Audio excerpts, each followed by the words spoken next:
जी जनाब, अस्सलाम वालेकुम रहमतुल्लाहि व बरकातुहू। उम्मीद करते हैं कि आप लोग सब ठीक ठाक होंगे, फर्स्ट क्लास होंगे, मज़े में होंगे, फिटफाट होंगे और जहाँ भी कहीं होंगे अपनों के साथ। हमारा ये प्रोग्राम सिटी एट 10 इस सुबह के आगाज़ में, सुबह का मॉर्निंग शो आपकी खिदमत में आज के दिन एक मरतबा फिर आपकी खिदमत में हाजिर है जनाब अली। उम्मीद करते हैं कि आप भी खैर आफियत के साथ होंगे, फ़र्स्ट क्लास होंगे, मज़े में होंगे, फिटफाट होंगे और अगर थोड़ा बहुत ऊपर नीच है तो उसको हम बिल्कुल सेट करने के लिए बिल्कुल आ गए हैं, क्योंकि अल्हम्दुलिल्लाह अल्लाह ताला परवरदिगार ने हमें एक और दिन आज का हमें दिया। अल्लाह ताला खैर आफियत के साथ या हमारा दिन खैर आफियत का हामिल हो और खैर आफियत के साथ इस दिन को हम खैरियत के साथ जो हमारे मिशंस हैं, हमारे गोल्स हैं, जो हम करना चाहते हैं आज के इस दिन के सुबह के प्लान के रात की सारी वो प्लानिंग्स होती हैं जो हम सुबह करना चाहते हैं। हम चाहते हैं कि आज वो सारे काम हो जाए जो हमारे कल रात हमने सोचे थे। आज किसी से मिलना था या किसी को कुछ देना था या किसी से कुछ लेना था या कोई डील हो सकती है या फिर कहीं बाहर जाने का प्लान या फिर कोई नई तालीम का आगाज़ भी हो सकता है ना, सिर्फ बल्कि आज क्या पकेगा। तो जनाब पकेगा वही तो सवाल हमेशा ये आ जाता है कि सुबह के तो नाश्ता हो ही गया है और नाश्ते के बाद अब प्लान होता है कि जी आज दोपहर में क्या पकने वाला है और फिर एंड ऑफ टाइम पूछा जाता है सुने आज आप ऑफिस पहुंच गए खैरियत से? हाँ जी पहुंच गए। तो फिर आज क्या बना लूँ? तो सारी ये चीज़ें होती हैं जो एक ज़िंदगी मामूल का हिस्सा होती हैं और सब चीज़ें अपने हिसाब से चलती हैं, लैंड होती हैं। हर एक अपनी अपनी ज़िंदगी तर्ज़ अमल है, उसके हिसाब से इंसान गुजारता है और आस पड़ोस का मिलजुल कर रहते हुए, ख़ास ख्याल रखते हुए हुकूक़ अल्लाह और हुकूक़ उल इबाद को मद्देनज़र रखते हुए और कुरान मजीद को पढ़ते हुए समझते हुए अपनी ज़िंदगी को हम गुजारते हैं और हमें गुजारना भी चाहिए बीइंग अ मुस्लिम। अल्हम्दुलिल्लाह अल्लाह ताला ने एक और दिन दिया खैर आफियत के साथ। आज आपकी खिदमत है और आप हमारी खिदमत में सामने स्क्रीन के सामने, जी हाँ आप मौजूद हैं और सुबह के आगाज़ में यकीनन नाश्ता वाश्ता हो गया होगा, अगर नहीं हुआ तो कर लीजिए क्योंकि बक़िया नाश्ता फिर रह गया होगा तो ब्रेक हो जाती है जब मियाँ हज़रात जो हैं सारे दफातर की जानिब रुख कर लेते हैं या फिर कारोबारी शख्सियात जितने भी होते हैं वो अपनी सनती एतबार से देखा जाए तो वो वहाँ रुख कर लेते हैं, तिजारत की तरफ गामज़न होते हैं और फिर इस उम्मीद के साथ कि अल्लाह ताला हमारा खैर और आफियत के साथ आज का दिन गुजारे। तो जनाब अली सब्र करें, शुक्र करें, कोई ऊँच नीच हो जाए तो थोड़ा सा इसको तहम्मुल मिजाजी का मुजाहरा कीजिए और फिर लंबी भर के सांस लीजिए। अगर सांस नहीं ली तो एक्सरसाइज कर लीजिए, फिर सांस भी आ जाएगी, बहाल हो जाएगी और फिर आप जो सारे जो काम करना चाहते हैं वो सारे काम हो सकते हैं। लेकिन एक लम्हा कुछ रुकना पड़ेगा, सोचना पड़ेगा कि आया कि क्या रुकावट आई है, क्या मसला, तो उस पॉइंट पर पहुँच जाएँ कि आखिर ये रुकावट क्यों आई, या मसला क्यों आया है या ऐसा क्यों हुआ है, तो इसकी बैक एंड कहीं कोई लूप होल तो था शायद या मेरी वजह से तो नहीं था। तो सबसे पहले अपने आप को हम देखें, अपने आप को जाने कि आया कि कहीं ऐसा तो नहीं कि मेरी वजह से या मेरी कोताही को हो गई खुदा ना खास्ता, या शायद मैं वक्त से पहले तो नहीं आ गया कि अब तक वो आए नहीं तो हो सकता। तो तहम्मुल मिजाजी का मुजाहरा करेंगे तो ज़िंदगी बड़ी प्यारी है, बड़ी खूबसूरत है और ये इसको अच्छे तरीके से हम ले जा सकते हैं अगर अपने लोगों के साथ रहकर अपने अपने जनाब बीइंग अ मुसलमान का भाई है, बचपन से पढ़ते आए हैं। जब हम मस्जिद जाते हैं बाजमा नमाज़ पढ़ते हैं 5 वक्त अल्हम्दुलिल्लाह और अल्लाह ताला मौका देता है और जब मौका देता है सजदा के लिए तो कमाल हो जाता है और फिर आप सजदा रोज़ होते हैं तो जनाब अली तो हम सब बराबर हो जाते हैं, हम सब बराबर ही हैं। तो कोई छोटा बड़ा यहाँ नहीं है, काइंडली जो छोटा बड़े में पड़ा हुआ है तो उसे छोटे बड़े को साइड कर दीजिए, छोटों की पे शफ़क़त ज़रूर कीजिए, प्यार कीजिए, क्योंकि हमारे नबी करीम सल्लल्लाहु अलैहि वसल्लम भी जो है वो बच्चों से बड़ा प्यार किया करते थे, खुलूस से पेश आते थे, चाहे छोटा हो बड़ा हो, वो तो सिखाया यही है। तो हमें पैरवी जो हमें करनी है वो करनी है, अमल प्यारा करेंगे, ज़िंदगी बड़ी प्यारी खूबसूरत है। चीज़ों को आगे बढ़ाएंगे जनाब। सूरह वाक़िया की हम बात कर रहे हैं, आज थोड़ा सा इंट्रो है, ज़ाहिर सी बात है सुबह के आगाज़ में। तो हमारे साथ उससे पहले हम जो है हमारे जो गेस्ट होंगे उनसे भी हम बातचीत करेंगे, हमारे सीनियर जर्नलिस्ट भी होंगे उनसे भी हम हेलो करेंगे और सारे मैसेजेस हैं जो हमारे सवालात होते हैं जो दिमागों में उमड़ रहे होते हैं, ना सिर्फ वो बल्कि जो खबरें होती हैं वो खबरों को भी इनसे तफसीली बात करेंगे। लेकिन उससे पहले सूरह वाक़िया के बारे में थोड़ा सा मैं डिस्कस करना चाह रहा था आपसे कि इसकी पहली आयत में अल वाक़िया का कलमा है और यही इसका नाम है। इस सूरह में 3 रुकू हैं। हज़रत हसन बसरी, अकरमा, जाबिर और अता के नज़दीक ये तमाम की तमाम मक्का में नाजिल हुई हैं। अलबत्ता हज़रत इब्न अब्बास का एक कौल ये है कि इसकी चंद आयात मदनी हैं, ना सिर्फ बल्कि सही ये है कि मक्का मुकर्रमा में नाजिल हुई हैं। जिस ज़माने के साथ इस सूरत के नज़ुल का ताल्लुक़ हुआ है, यानी जब जुड़ा सिलसिला, तो उस वक्त सिर्फ 3 बातें ज़ेर बहस थीं, तौहीद, कुरान और क़यामत। तो जनाब अली तौहीद अमल करना है, कुरान पढ़ना है और ये भी जानना है कि दुनिया फ़ानी है, साहब दिल नहीं लगाना। इम्तिहानी कमरा है, इस इम्तिहानी कमरे में जो अल्लाह ताला ने हमें चीज़ें बता दी गई हैं उसमें अमल पैरा करना है। हमारे साथ जनाब आज़ाद नोड़ी साहब हैं बैठे हुए और हमारे साथ हैं जनाब अली अयाज साहब। अस्सलाम वालेकुम वरहमतुल्लाहि वबरकातुहू। सही ठीक है, खैरियत है? आज़ाद भाई माशाल्लाह आपने आज हमारे मॉर्निंग शो पे कमाल कर दिया, आज आप आ गए, तो क्या बात है, कहाँ कैसे ठीक है? खैर से बड़ी करम मालिक है, बड़ी आपकी खबर शबरें ब्रेकिंग श्रेकिंग करते रहते हैं आप हैं, बस लगे रहें, क्या करें। अरे माशाल्लाह, और घर में सब ठीक है, सेट है अल्हम्दुलिल्लाह? नाश्ता वाश्ता किया या डायरेक्ट आ गए? बिल्कुल नहीं, सब कुछ किया है। तो खुद किया नाश्ता या करवाया गया नाश्ता? नहीं, मेरा तो रूटीन बन चुका है, सुबह नाश्ता करके निकलना फील्ड में, उसका मैं आदी बन चुका हूँ, आदत पूरी करके फिर तो। नाश्ते में क्या होता है वैसे सुबह सुबह? आज सुबह दही भी था, लस्सी भी थी, छोले थे, और हमारा शिकारपुर से किसी दोस्त ने अचार गिफ्ट किया था, वो भी था। क्या बात है, अचार, और मिक्स अचार, चपाती थी, उसके साथ मक्खन भी था। अरे देसी देसी देसी, अरे माशाल्लाह। तो अच्छा, ये कि गांव में जो चीज़ें, अगर हमारे दोस्त अहबाब होना और आप शहर में शिफ्ट हो गए हैं, तो वहाँ से जब चीज़ें आती रहें तो वो तरोताज़ा रहता है मामला, जो आपके बचपन में चीज़ें गुजरी होती हैं, मक्खन और साग और सब चीज़ें, फ्रेश सब्जियाँ वगैरह हैं। बिल्कुल, क्योंकि हमारी जो लाइफ जो बचपन से एक नेचुरल है, मतलब देहाती जो लाइफ है वही है, उसमें हमने कभी ज़िंदगी में क्या कहते हैं वो चीज़ें इस्तेमाल नहीं की जो शहरी इस्तेमाल होती रहती है, होटलिंग है ये। ज़ाहिर गांव में अक्सर कड़ी होती है, सब्जियां, दालें, मक्खन, घी, ये तो रूटीन का हिस्सा हमारे पास। मतलब कड़ी, बाजरे की रोटी, गंदम की रोटी या चावल की रोटी, चावल और लस्सी, ये तो रूटीन का हिस्सा है। अच्छा, तो इसलिए आज कराची में तो पता है, कोई निहारी होगी, बन कबाब, शामी कबाब, ये वो, ये चीज़ें मुझे पसंद नहीं है। लोग पसंद करते हैं लेकिन मुझे पसंद नहीं है, मेरे बच्चे पसंद करते हैं लेकिन तो सुबह रोटी पे देसी घी मक्खन होता है या पराठा शराठा टाइप कुछ? नहीं, खुश्क रोटी पर मक्खन होता है। खुश्क रोटी पे मक्खन होता है, अरे वाह, सेहतमंद खाना, क्या बात है। और दही शही के साथ। याज भाई सर, नाश्ता के लिए? बिल्कुल, अल्हम्दुलिल्लाह। देखिए, आप हम लोगों के वो बेचारे बच्चे होते हैं जिनको वालिदैन का थोड़ा इंतजार होता है कि अम्मी बनाएंगे, लेकिन अम्मी भी करती है, लेकिन हमारी माशाल्लाह बेगमात हैं, हमारे नाश्ते की टेबल तैयार होती है जब बाहर आते हैं।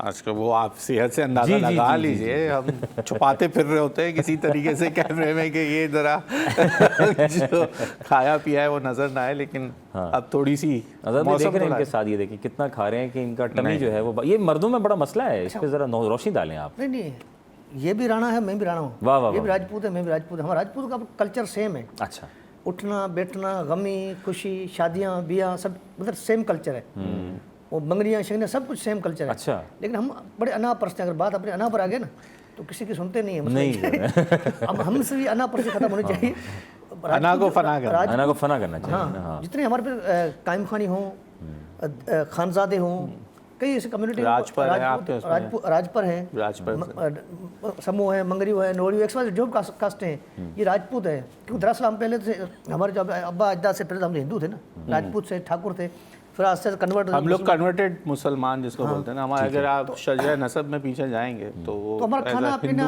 रहन सहन सेम ही कल्चर है, जो हमारे अब्बा अज्दाद से आता हुआ आ रहा है वही है। लेकिन कहने के मकसद ये है कि ये तो कल्चर का हिस्सा है, रवायत का हिस्सा है, क्योंकि कुछ दिनों के बाद हम कल्चरल डे भी मना रहे हैं में। अच्छा, आपने नाश्ता नहीं किया है क्या? मैंने नाश्ता आज कर लिया। आज मैं तो लग रहा है जो एक से पूछ रहे हैं क्या हुआ, क्या रह गया क्या? आज थोड़ा सा रह गया नाश्ता। अच्छा, जल्दी में थे ना, तो जल्दी में आपको पता है फिर चीजें, सुबह सुबह नाश्ता किया भी नहीं जाता। समटाइम्स स्कूल बच्चों से मिलते हैं तो नाश्ता किया, कहते नहीं नाश्ता नहीं किया। पता नहीं बच्चे भी आजकल नाश्ता नहीं कर रहे। वो उसकी वो पर्पस है, वो पर्पस ये है कि आँख देर से खुलती है, तो सबसे उस पूरी रूटीन में सुबह में जो सबसे ज़्यादा टाइम टेकिंग है, जो चीज़ स्किप हो सकती है, वो नाश्ता होता है। नाश्ता स्किप हो सकता है। वो कहते हैं यार ये छोड़ दे, बस हम कर लेंगे, कुछ कर लेंगे, हम निकले बस। वो वैन आगे पी पी पी पी वो पूरे मोहल्ले को उठा देती है। और इतनी बड़ी किताबें, किताबों का बक्सा देखा है नूरी साहब? बिल्कुल, इतनी सारी किताबें यार, हमने जिंदगी में क्या कहते हैं, यूनिवर्सिटी तक इतनी किताबें नहीं उठाई, और इतनी किताब लाइब्रेरी उस वक्त दौर में थी, किताब लाइब्रेरी थी। हाँ, लाइब्रेरी बन चुका है आजकल। अब आपने ला दिया इतना सारा सिलेबस, कोर्स, और रोजाना के सारे सब्जेक्ट पढ़ा रहे हैं, वैसे कुछ तो पढ़ा रहे हैं, कुछ नहीं पढ़ाते, किताबें फिर भी मंगवा लेते हैं। हमारे दौर में किताब लाइब्रेरी होनी चाहिए वैसे। हमारे दौर में किताबें एक ही दुकान से मिलती थी ना। आज किताबें जो है पूरा दिन मार्केट, उर्दू बाजार घूम, तब जाके किताबें बड़ी मुश्किल से, फिर भी एक आध कम होती है। अच्छा, और वो मैं एक चीज़ देख रहा था कि इस साल तो बड़ी जो सिंध का भी ना, हमारी जो सिंध तालीमी इदारा है, उसमें जो तालीमी बोर्ड की किताबें होती हैं, सिंध बोर्ड टेक्स्ट बुक जो होती हैं, जामशोरो, तो वो इस बार काफ़ी इस्लामियात की बड़ी काफ़ी लेट बच्चों को, फर्स्ट या सेकेंड ईयर के बच्चों को मिली। लेकिन अब सुनने में आ रहा है कि अगले साल ऐसा नहीं होगा, इसमें अमल दरामद शुरू हो चुका है। बिल्कुल, ये गुज़िश्ता 2023 2024 और 2 सालों से किताबों की किल्लत जो है, सिंध टेक्स्ट बुक बोर्ड इंतज़ामिया की लापरवाही, गफलत के बायस जो है किताबों की छपाई वक्त पर नहीं होती है, क्योंकि ये इनका टेंडर होता है, मुख्तलिफ जो पब्लिशर होते हैं उनसे छपाई करवाई जाती है, लेकिन सिंध हुकूमत का पैसा खर्च हो रहा है। सिंध हुकूमत की एक तो बड़ी मेहरबानी मुफ्त किताब तकसीम कर रही है, सरकारी स्कूलों में, प्राइवेट में जो है उर्दू बाजार से या दीगर जो बाजार है वहाँ से प्राइवेट स्कूलों के लिए मिल रही है। मुफ्त तो सरकारी इदारे में मिलती है, आम बंदा तो खरीदेगा। लेकिन वो तो माल गनीमत है ना, क्योंकि सिंध हुकूमत का फैसला तो है, लेकिन जो इदारा बनाया गया, इदारा काम क्यों नहीं करता? मैं बार बार मानिक शोभी ये इदारों की बात करता हूँ, क्योंकि मेरी बीट ऐसी है। जो सिंध टेक्स्ट बुक बोर्ड है उसकी इंतजामिया, उन्होंने क्या किया, जिस शख्स ने 2023 और 2024 में किताबों की छपाई कराने में लापरवाही बरती उस शख्स को जो है हैदराबाद डेवलपमेंट अथॉरिटी से उठा के लगा लिया सिंध टेक्स्ट बुक बोर्ड का दोबारा चेयरमैन। अच्छा, जिस शख्स ने 2024 में ये जो साल चल रहा है निसाबी साल, इस साल में जिसने किताबों लापरवाही की अब्दुल अलीम लाशारी, उसको वहाँ से हटाकर लगा लिया महकमा खेल व नौजवान उमूर। ठीक है। अच्छा, उसके खिलाफ कार्रवाई नहीं की गई, लेकिन जो जिसने 2023 में किताबों की छपाई लापरवाही की, करप्शन की, उसको उठा के लगा लिया HDA से सिंध टेक्स्ट बुक बोर्ड का चेयरमैन। जिसने 2024 में करप्शन की, लापरवाही बरती, अब्दुल अलीम लाशारी साहब, उसको उठा के लगा लिया महकमा बराए खेल व नौजवान उमूर का सेक्रेटरी। अच्छा, जो सेक्रेटरी जिसने करप्शन नहीं की, जिसको कहा गया कि पैसे निकाल के दो NGOs को, ये करो वो करो, वो था सेक्रेटरी जलालुद्दीन महर। अच्छा। उसको जो ओहदे से फारिग करके उसको रिपोर्ट करवा दी। मतलब जिस शख्स ने करप्शन की उसको हटा के उसी ओहदे पर विराजमान कर दिया, जिसने दोबारा करप्शन की उसको उठा के दीगर महकमे में तैनात कर दिया गया। लेकिन हमारे पास ये है डबल करप्शन करने वाला तरकीब पा रहा है। हाँ, हमारे पास जितना चोर ज़्यादा बड़ा है ना, उतना बड़ा रुतबा है इसमें मैं गया पब्लिशर के पास ना, जहाँ पे छपाई हो रही है। अच्छा, ये सिंध की सारी छपाई कराची में हो रही है। ठीक है, कराची में हैदराबाद के भी है ज़्यादातर जो है वो कराची में। अच्छा, उनसे मैंने बात करी कि भाई ये पिछला साल अभी भी जो है वो जो 23 में टेंडर होना था वो 24 में, यानी साल 23 में जो होना था वो 24 में आके हुआ, और मार्च में, फरवरी और मार्च में जाके ये फाइनलाइज और छपाई शुरू हुई। ये इनको जून में इनको देनी थी, चीज़ें फाइनलाइज होनी थी। अब उनका ये कहना है कि जो बात ये कह रहे हैं ना, इससे पहले जो चेयरमैन जो इसको लगाया गया था, क्योंकि इसमें यूनिसेफ का पैसा भी है साथ, ये सिर्फ सिंध हुकूमत नहीं, यूनिसेफ भी इसके अंदर शामिल है, मुफ्त किताबें शामिल करनी है। तो टेंडर हुआ लेट, जो टेंडर पिछले साल हो जाना चाहिए था, जो आपकी बात है, उसमें हुआ ये कि ये लोग कुछ चले गए कोर्ट के अंदर।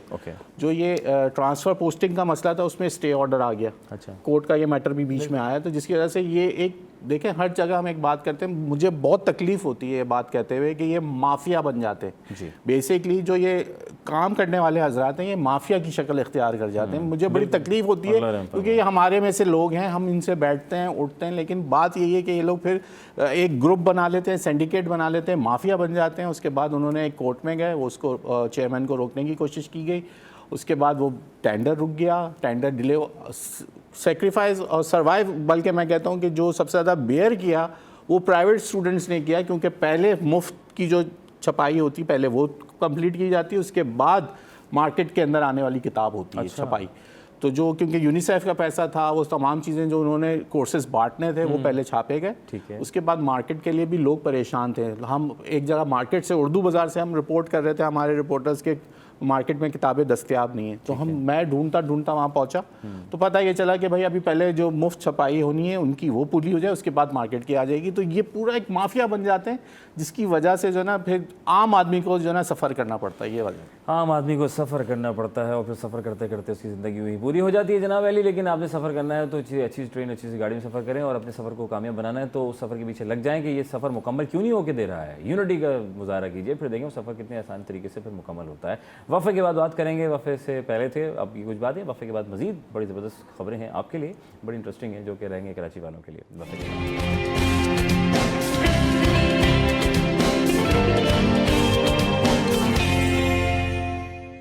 Welcome back once again city eight 10। आपका मेज़बान असर अली बेग आप लोग खिदमत में एक मरतबा फिर हाजिर है जनाब, और आपको कहेंगे खुश आमदीद जनाब अली, खुश आमदीद। तो घर आए मेहमान सुना जनाब, हम आपके घर आ चुके हैं और आप वहाँ बैठे हुए जनाब। एक ज़माना था, मुझे याद पड़ता है कि जब टीवी नया नया आया था तो मेरी नानी मुझे बताती है, जब टीवी चलता था और जब न्यूज़ कास्टर आते थे तो मेरी नानी जो है ना वो पर्दा कर लिया करती थी ऐसे करके, अरे भाई ये देखो, वो कोने बैठ जाया करती थी, या टीवी पे अक्सर बेशतर ख़वातीन जो है वो चादर जो है ना वो उसको डाल लिया करती थी कि ये हमें जो है ना वो देख रहा है।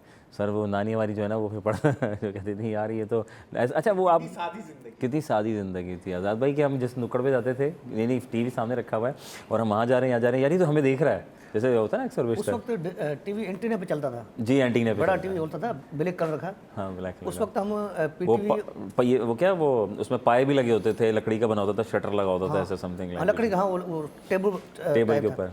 तो हमारे पड़ोस में उस वक्त हमारे रहश थी वहाँ ढोरो नारो, उमरपुर करीब है गांव है। अच्छा। ढोरो नारो मतलब ढोरो नारो। हाँ, तो वहाँ पर गांव हमारा खुनार है। अच्छा। तो वहाँ पर हमारे गांव में रिश्तेदार, हमारे करीबी रिश्तेदार थे, उनके घर में टीवी लगी हुई थी। मेरी खातून इतनी शरीफ थी, रात को अब शाम के टाइम पर हमें चाय मिलती थी मुफ्त में। अच्छा। मुफ्त में चाय, रात को जैसे उसके बच्चे खाना खाते थे उस तरह हमें रात को खाना उसके घर मिलता था। वाह फिर उनके घर के बड़े जो होते थे हम सबको अपने अपने घर में छोड़ के आते थे। भाई कहीं बच्चे रोड लग जाए, धक्के न खाएं, आवारा गर्द न हो जाए। उस वक्त इतना एहतराम था। मैं कहता हूँ आज के इसके कलरफुल दौर से वो दौर, ब्लैक जो दौर था, वो इससे काफ़ी हद तक बेहतर था। बच्चा कहीं आगे पीछे हो जाता था, आपको पता होता कि पड़ोस में और पता सो रहा होता था, नहीं मैंने सुला दिया, इसको खाना ना खिला दिया। एक अलग ही लेवल, नॉब्स थे, एक वो कहते हैं ना लोगों का दर्द था सर, और पड़ोसियों के जो हकूक की बात होती थी वो वाकई में उस वक्त देखे जाते थे और महसूस किए जाते थे, नजर आते थे। एक शाम में ट्रे आती थी, कपड़ा उस पर जाली वाला, एक नेट जला हुआ, तो जो उनके घर में शाम की चाय में पका है वो पड़ोसियों के जाया जाता था, होता था, चाहे दाल ही पकी हो वो आता था। ये अभी जो बात हम कर रहे हैं और जो लोग बैठे हुए सुन रहे होंगे वो यकीनन उस दौर में चले गए होंगे जिन्होंने ये चीज देखी होगी। शाम के दौर में आपके घर से बच्चा ट्रे लिए हुए आपको आपके मोहल्लों में नजर, त्योहारों में तो होता ही है ना, वो नॉर्मल डेज में भी, नॉर्मल डेज में जब कोई अच्छी डिश बनी है आपके घर में, तो आप पड़ोसियों के घर, क्योंकि वो आप कहते हैं कि वो जब आपके घर में खाना बने तो खुशबू उनके घर जा रही होगी, तो वो प्लेट जो है सच के जाती थी। चाहे हम फ्लैट्स में रहने वाले लोग, हम अच्छा ये दूर की बात है, आज मैसेज कोई आता है व्हाट्सएप पर, हम फौरी तौर पर खोल के चेक करते हैं, उसमें देखते हैं किसी की फोटो की इतला है, मतलब कोई गम नहीं है, कोई परेशानी नहीं। उस वक्त में पोस्ट ऑफिस के जरिए लिफाफा आता था, लेकिन वो लिफाफा जिसको मिलता था तार अच्छा, वो लिफाफा खोलता नहीं था, घर जाकर सुकून के साथ खाना वाना खाकर फिर कोई पढ़ा लिखा शख्स होता था उसको बुलाकर पढ़ते थे, फिर उसको मैसेज आते थे खुशी का या गमी का। जब गमी का मैसेज आता था तो लिफाफा संभाल करते थे, कहते थे पूरे गांव वालों को फलाने की तबीयत सही नहीं है, बड़ी फौतगी होगी, उसकी तबीयत ठीक नहीं, चलो देखने चलते हैं। फिर ऊँटों पर, बैलगाड़ियों पर लोग उसके गाँव जाते थे, तज़ियत करते थे। मतलब उस वक्त शादी के पैगाम जो है ना वो भी लोग पहुंचाते थे भाई फलाना। अच्छा ये नहीं, अब तो ये होता है ना कि आप शादी अटेंड की चले गए, पहले तो लोग रुकने आया करते थे, हफ्ता रुकने आते थे, फूफियां आ रही हैं, खाला आ रही हैं शादियों में। मेरी बिल्डिंग का जो चौकीदार था, मैं मैट्रिक से पहले की बात कर रहा हूँ, मैं 8th या 9th में होऊंगा, वो मुझसे खत लिखवाते थे अपने गाँव में। अच्छा, तो मैंने उनके हर हफ्ते ख़त लिखता था, बैठ के नीचे चारपाई पे चौकीदार के साथ बैठ के। वो कहते थे ये उनके बेटे का लिखते थे, वो कभी वो उधर होता, खैर मोहम्मद नाम था, मुझे याद आ गया। तो वो कहते थे खैर मोहम्मद को ख़त लिखना है। अच्छा, तो मैं बैठ के उनके ख़त लिखता था। मुझे वो यहाँ पर्चा भी याद है कि एक पोस्ट ऑफिस का पहले हम रजिस्टर में लिखते थे, फिर एक ख़त नुमा वो एनवलप भी आता था जिसके ऊपर आप ख़त लिख के उसको चारों तरफ से वो गम लगा के वो बंद हो जाता था। तो मैंने खत मैं तो गम बनते हुए भी देखी है यार, वो मैंने ऐसे खत पूरी उसके अंदर मैंने ये तक लिखा है कि क्या बीमारी हो गई है, लोगों के खत आए हैं, वो मैंने पढ़े भी हैं। और इंतजार कितना होता था, क्या इंतजार, क्या एक मजा था। सर सिर्फ वो आता था डाकिया, तो अपनी बैल, वो बैल भी बड़ी पक्की होती थी कि यार डाकिया आ गया, सब जना दरवाजे खोल के हमारी डाक आई, हमारी डाक आई, और कोई बाहर रह रहा है, कोई गाँव में रह रहा है, कोई कहीं से रह रहा है। वो एक इंतजार जो था ना सर, वो खत्म हो गया इस मोबाइल से। बहुत कुछ खत्म हो गया, बहुत तब्दील हो गई दुनिया। हम अभी वो बात कर रहे थे एंटेने वाली, मुझे वो एंटेने वाला दौर भी याद आ गया। अम्मी की डांट, अम्मी के पतीलों के ढकने हमने निकाल के एंटेनों पे लगा दिए, क्योंकि दूरदर्शन पे हफ्ते के रोज दोपहर में 3 बजे मूवी आती थी। खत पर शायरी बनी थी ना जी, एक कबूतर मेरा खत पहुंचा दे। हाँ, आज वो कबूतर नहीं है, खत भी नहीं है, आज वो वाले कबूतर भी नहीं और कबूतर को उड़ा के आगे तो बढ़ो ना, आगे तो बढ़े पहले। तो मौसम का हाल जानेंगे, कबूतर इस वक्त कहाँ है, और मौसम जो है ठंडा, तो कबूतर भी थोड़ा ठटरा रहे हैं। तो वो खैर कराची में मौसम कभी कुछ पल में माशा पल में तोला वाला हिसाब किताब हुआ है। वेदर अपडेट देखते हैं आज़ाद भाई, क्या आज हमारे कराची में आज का दर्जा हरारत रहेगा। तो जो है सुबह 11 बजे जो है 28 और ज़्यादा से ज़्यादा आज जो है 2 बजे तक 33 डिग्री सेंटीग्रेड रहने का। 33-34 से हम बाहर नहीं आ रहे, ये कब निकलेंगे। हाँ, ये फिगर नवंबर की 15-16 तारीख हो रही है, आज हम बैठे हुए हैं, आज 16 तारीख है जी। और पता नहीं है, वहाँ हम बस खबरें देख रहे हैं, मरी में बर्फबारी हो गई, मरी में बारिश हो गई, लाहौर में बारिश हो गई, कल इस्लामाबाद में भी बारिश हो गई, उसके बाद ठंडा ठार हो गया मौसम। यही खबरें सुनते हैं और हम ये कराची में सर्दी नहीं पड़ने वाली है इस साल, मुझे लग रहा है। कोई जो गर्म कपड़ों की शॉपिंग जो है ना, वो सिंध काबीना क्या कहती है साहब भाई से पूछते हैं बारिश हो, क्या मौसम सही होगा नहीं होगा? मौसम वैसे मौसम तो चेंज नहीं हुआ, लेकिन सिंध काबीना चेंज हो गई। हाँ यार, ये मैं वही मैं कह रहा हूँ, चलाने वाली सरकार है उसमें तब्दीली आ गई, लेकिन हमारे जो मौसम में तब्दीली नहीं आ रही। सरदार जो है क्या कहते हैं मौसमियत वाले, सरदार सरफराज साहब पता नहीं कौन सी पेशगोई करता है, लोग मुझसे फ़ोन करके पूछते हैं यार इससे पूछो भाई हमारे इलाके का मौसम यहाँ सर्दी है, वहाँ गर्मी है, यहाँ सर्दी गर्मी, मौसम चेंज हो रहा है। हाँ, ये कौन सी चेकिंग करके बताते हैं कि बारिश हो जाती है, वो बारिश कहते बारिश नहीं होगी, बारिश हो जाती है। सरदार जो उनके फैसले सरदारी करते हैं वो समझते हैं, लेकिन इस सरदार के अनोखे बातें हैं, अनोखी पेश को ये समझ से बालातर है। अच्छा, सिंध काबीना में रात गए तब्दीली हुई है। हाँ, तब्दीली इस तरह हुई है, क्या बात है, कमाल की बात। हाँ, बड़ी मजेदार इंटरेस्टिंग बात है। नाज़रीन, जरा आप सुनिए जरा इसको। अच्छा, हमारे वजीर थे जामियात व बोर्ड मोहम्मद अली मलकानी साहब, जिनका ताल्लुक सजावल से है। जामियात बोर्ड बड़े सीधे बंदे हैं। अच्छा। न शोबाज न ड्रेसिंग, ये कुछ भी नहीं है। वो देखता नहीं है मैं क्या खा रहा हूँ क्या पी रहा हूँ, बिल्कुल सादा तबीयत का बंदा है। ठीक है। और बड़ा मेहमान नवाज भी है। अच्छा। उसका दफ्तर है सिंध असेंबली के सामने, जो बैरक्स है वहाँ पर, जामियात व बोर्ड का। उस बेचारे ने जामियात में बेहतरी लाने के लिए बड़े अच्छे इकदाम किए। मैं किसी वजीर की चमचागिरी नहीं कर रहा, तारीफ कर रहा हूँ। जो उन्होंने जो फैसले किए, उन्होंने इस्लाह लाने की कोशिश की।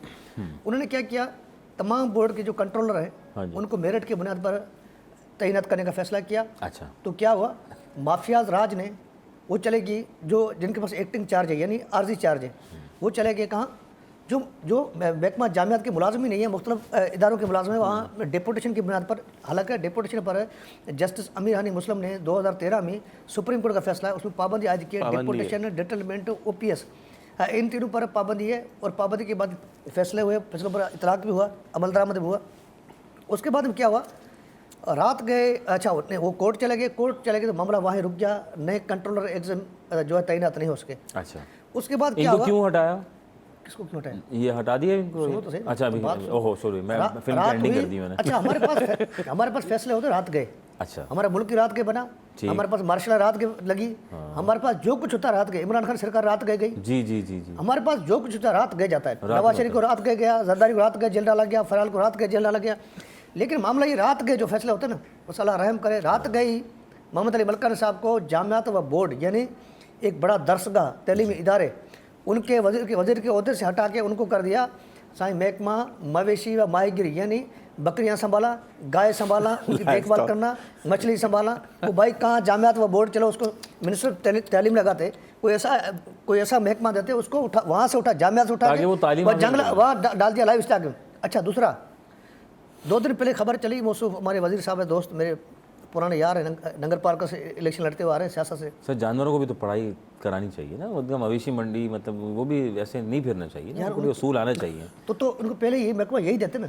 उनको ऊपर से उठाया, आप नीचे फेंक दिया। अल्लाह अल्लाह अल्लाह। अब बेचारा सोचेगा मैं तो तालीम की बेहतरी कर रहा था। फिशरी में क्या हुआ सर, ये तो बताएं। वो फिश की जो आप ब्रेक से पहले बात करते, वो किसी अच्छे महकमे का में लगा दिया उनको, तो मछलियाँ संभालें आप। नहीं, जब मछली संभालेगा ना, वो क्योंकि लाड़ का है, लाड़ मछली इस तरफ, समुद्र इस तरफ है ना। ठीक है, उसने समुद्री इलाके का समझकर समुद्र उनके हवाले कर दिया, यानी फिशिंग का मामला वो देखेगा और मवेशी वो देखेगा। चलो, अच्छा, दूसरी बात ये, उसके बाद में बाकी जितने मामले खास हैं उनको लगा दिया, मुख्तलिफ डायरेक्टरेट उनके हवाले कर दिए, क्योंकि वो CM के मातहत काम करेंगे, यानी खास मददगार। वो मजमूई तौर पर एक 18 ग्रेड का जो मुलाजिम के तौर पर काम करेगा, और उनकी तनख्वाह जो है 1,12,000 रुपये टैक्स काट कर 1,08,000 बनती है, और बाकी 500 लीटर फ्यूल है, ऑफिस वगैरह कुछ है।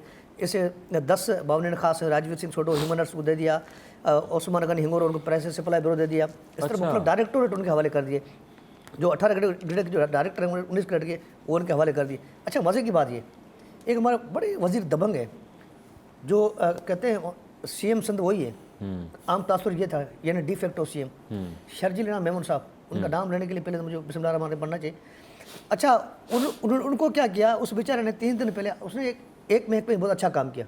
मैं वाज़ह तौर पर कहता हूँ, महकमा एक्साइज टैक्सेशन व नार्को टैक्स में इस्लाह तला ने कोशिश की, वरना इस महकमे को कसम खुदा की कहते थी करप्शन का गढ़ है, सिस्टम के बगैर महकमा नहीं चलता है। अच्छा। फीस जमा कराने जाओ ऑफिशियली तो कमीशन दो, रिश्वत दो। इसने कौन सा सिस्टम मुतारफ़ करवाया जो टैक्स जमा कराने के लिए, ऑनलाइन टैक्स। अच्छा फैसला, ऑनलाइन टैक्स जो रिश्वत से लोग बच गए। अच्छा, दूसरा इन्होंने फैसला किया था कि मंशियात के खात्मे के लिए खास तौर पर हमारे जो बच्चे हैं, शीशे का इस्तेमाल, आइस का इस्तेमाल, उसका इस्तेमाल, उनको रोकने के लिए बाकायदगी से तहकीकात करवाई। तहकीकात करने के बाद उन्होंने दबंग ऐलान किया कि मंशियात फरोशों के खिलाफ मैं डट कर कितने अच्छे काम मुकाबला करूंगा। अब क्या हुआ उनके साथ? अच्छा, उनको रात उनसे महकमा लेकर कर दिया, महकमा जो excise taxation narco tax, Mukesh Kumar Chawla के हवाले, पुराने उनके पास महकमा था, महकमा नहीं था वैसे, उनके पास 2 महकमा ऑफिशियल है नहीं, लेकिन उनको दिए गए थे, महकमा अखलाकी उमूर और सिप्रा Sindh public procurement regulatory authority, जिसका वजीर होता नहीं, लेकिन इसको महकमा इसके अनऑफिशियल इसके हवाला कर दिया, इसके जो सिस्टम के तहत चल रहे थे।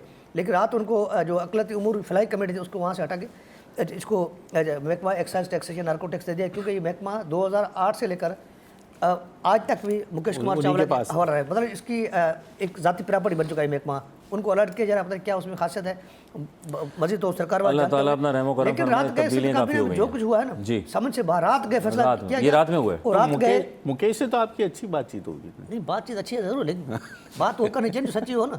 सारे लाइसेंस तो उन्हीं के हाथ में है। आगे बढ़ाएंगे। और तब्दीलियां रात गए में जो है सिंध काबीना में हो गई हैं, और जो इन्होंने बताया कि क्यों हुई हैं, कोई अच्छा काम कर रहा था उसकी तब्दीली वहाँ कर दी है, जो नहीं कुछ कर रहा था वो उसको कुछ करवा दिया गया है। आप उसका बैकग्राउंड क्या है, आखिर एक तालीमी जामियात का बंदे को उठा के आपने एक ऐसे मकाम पे ट्रांसफ़र कर दिया है, तो फिर क्या होगा, ये तो उससे बैकग्राउंड अल्लाह ताला अपना रहम करम फरमाए। माल का हाल जानेंगे जनाब अली, माल का हाल इस वक्त, माल कितना है आपके पास, आइए। जिससे डॉलर लेने हैं ये जी, ऑस्ट्रेलियन डॉलर जो है 181.25, ना से बल्कि कैनेडियन डॉलर 198.16, अगर बात करें यूरो की 290.85, और कुवैती की बात की जाए तो 8894 यानी 894 रुपये, ना से बल्कि यूके पाउंड 349.55, 73.65 सऊदी रियाल है। ये स्विस की बात करें 311 रुपये है, और यूएस डॉलर 277.40 पैसे पर आके रुक गया है। और क्या करना है, कुछ ख़रीदना है, ब्रेक लेना है, तो ब्रेक से बाद आएंगे तो जानेंगे कि किस में इन्वेस्टमेंट की जाए, गोल्ड ले लिया जाए या फिर डॉलर कहीं से मिल जाए तो वो कर लिया जाए, तो मिल भी रहे नहीं मिल रहे, ये भी बात करेंगे ब्रेक के बाद।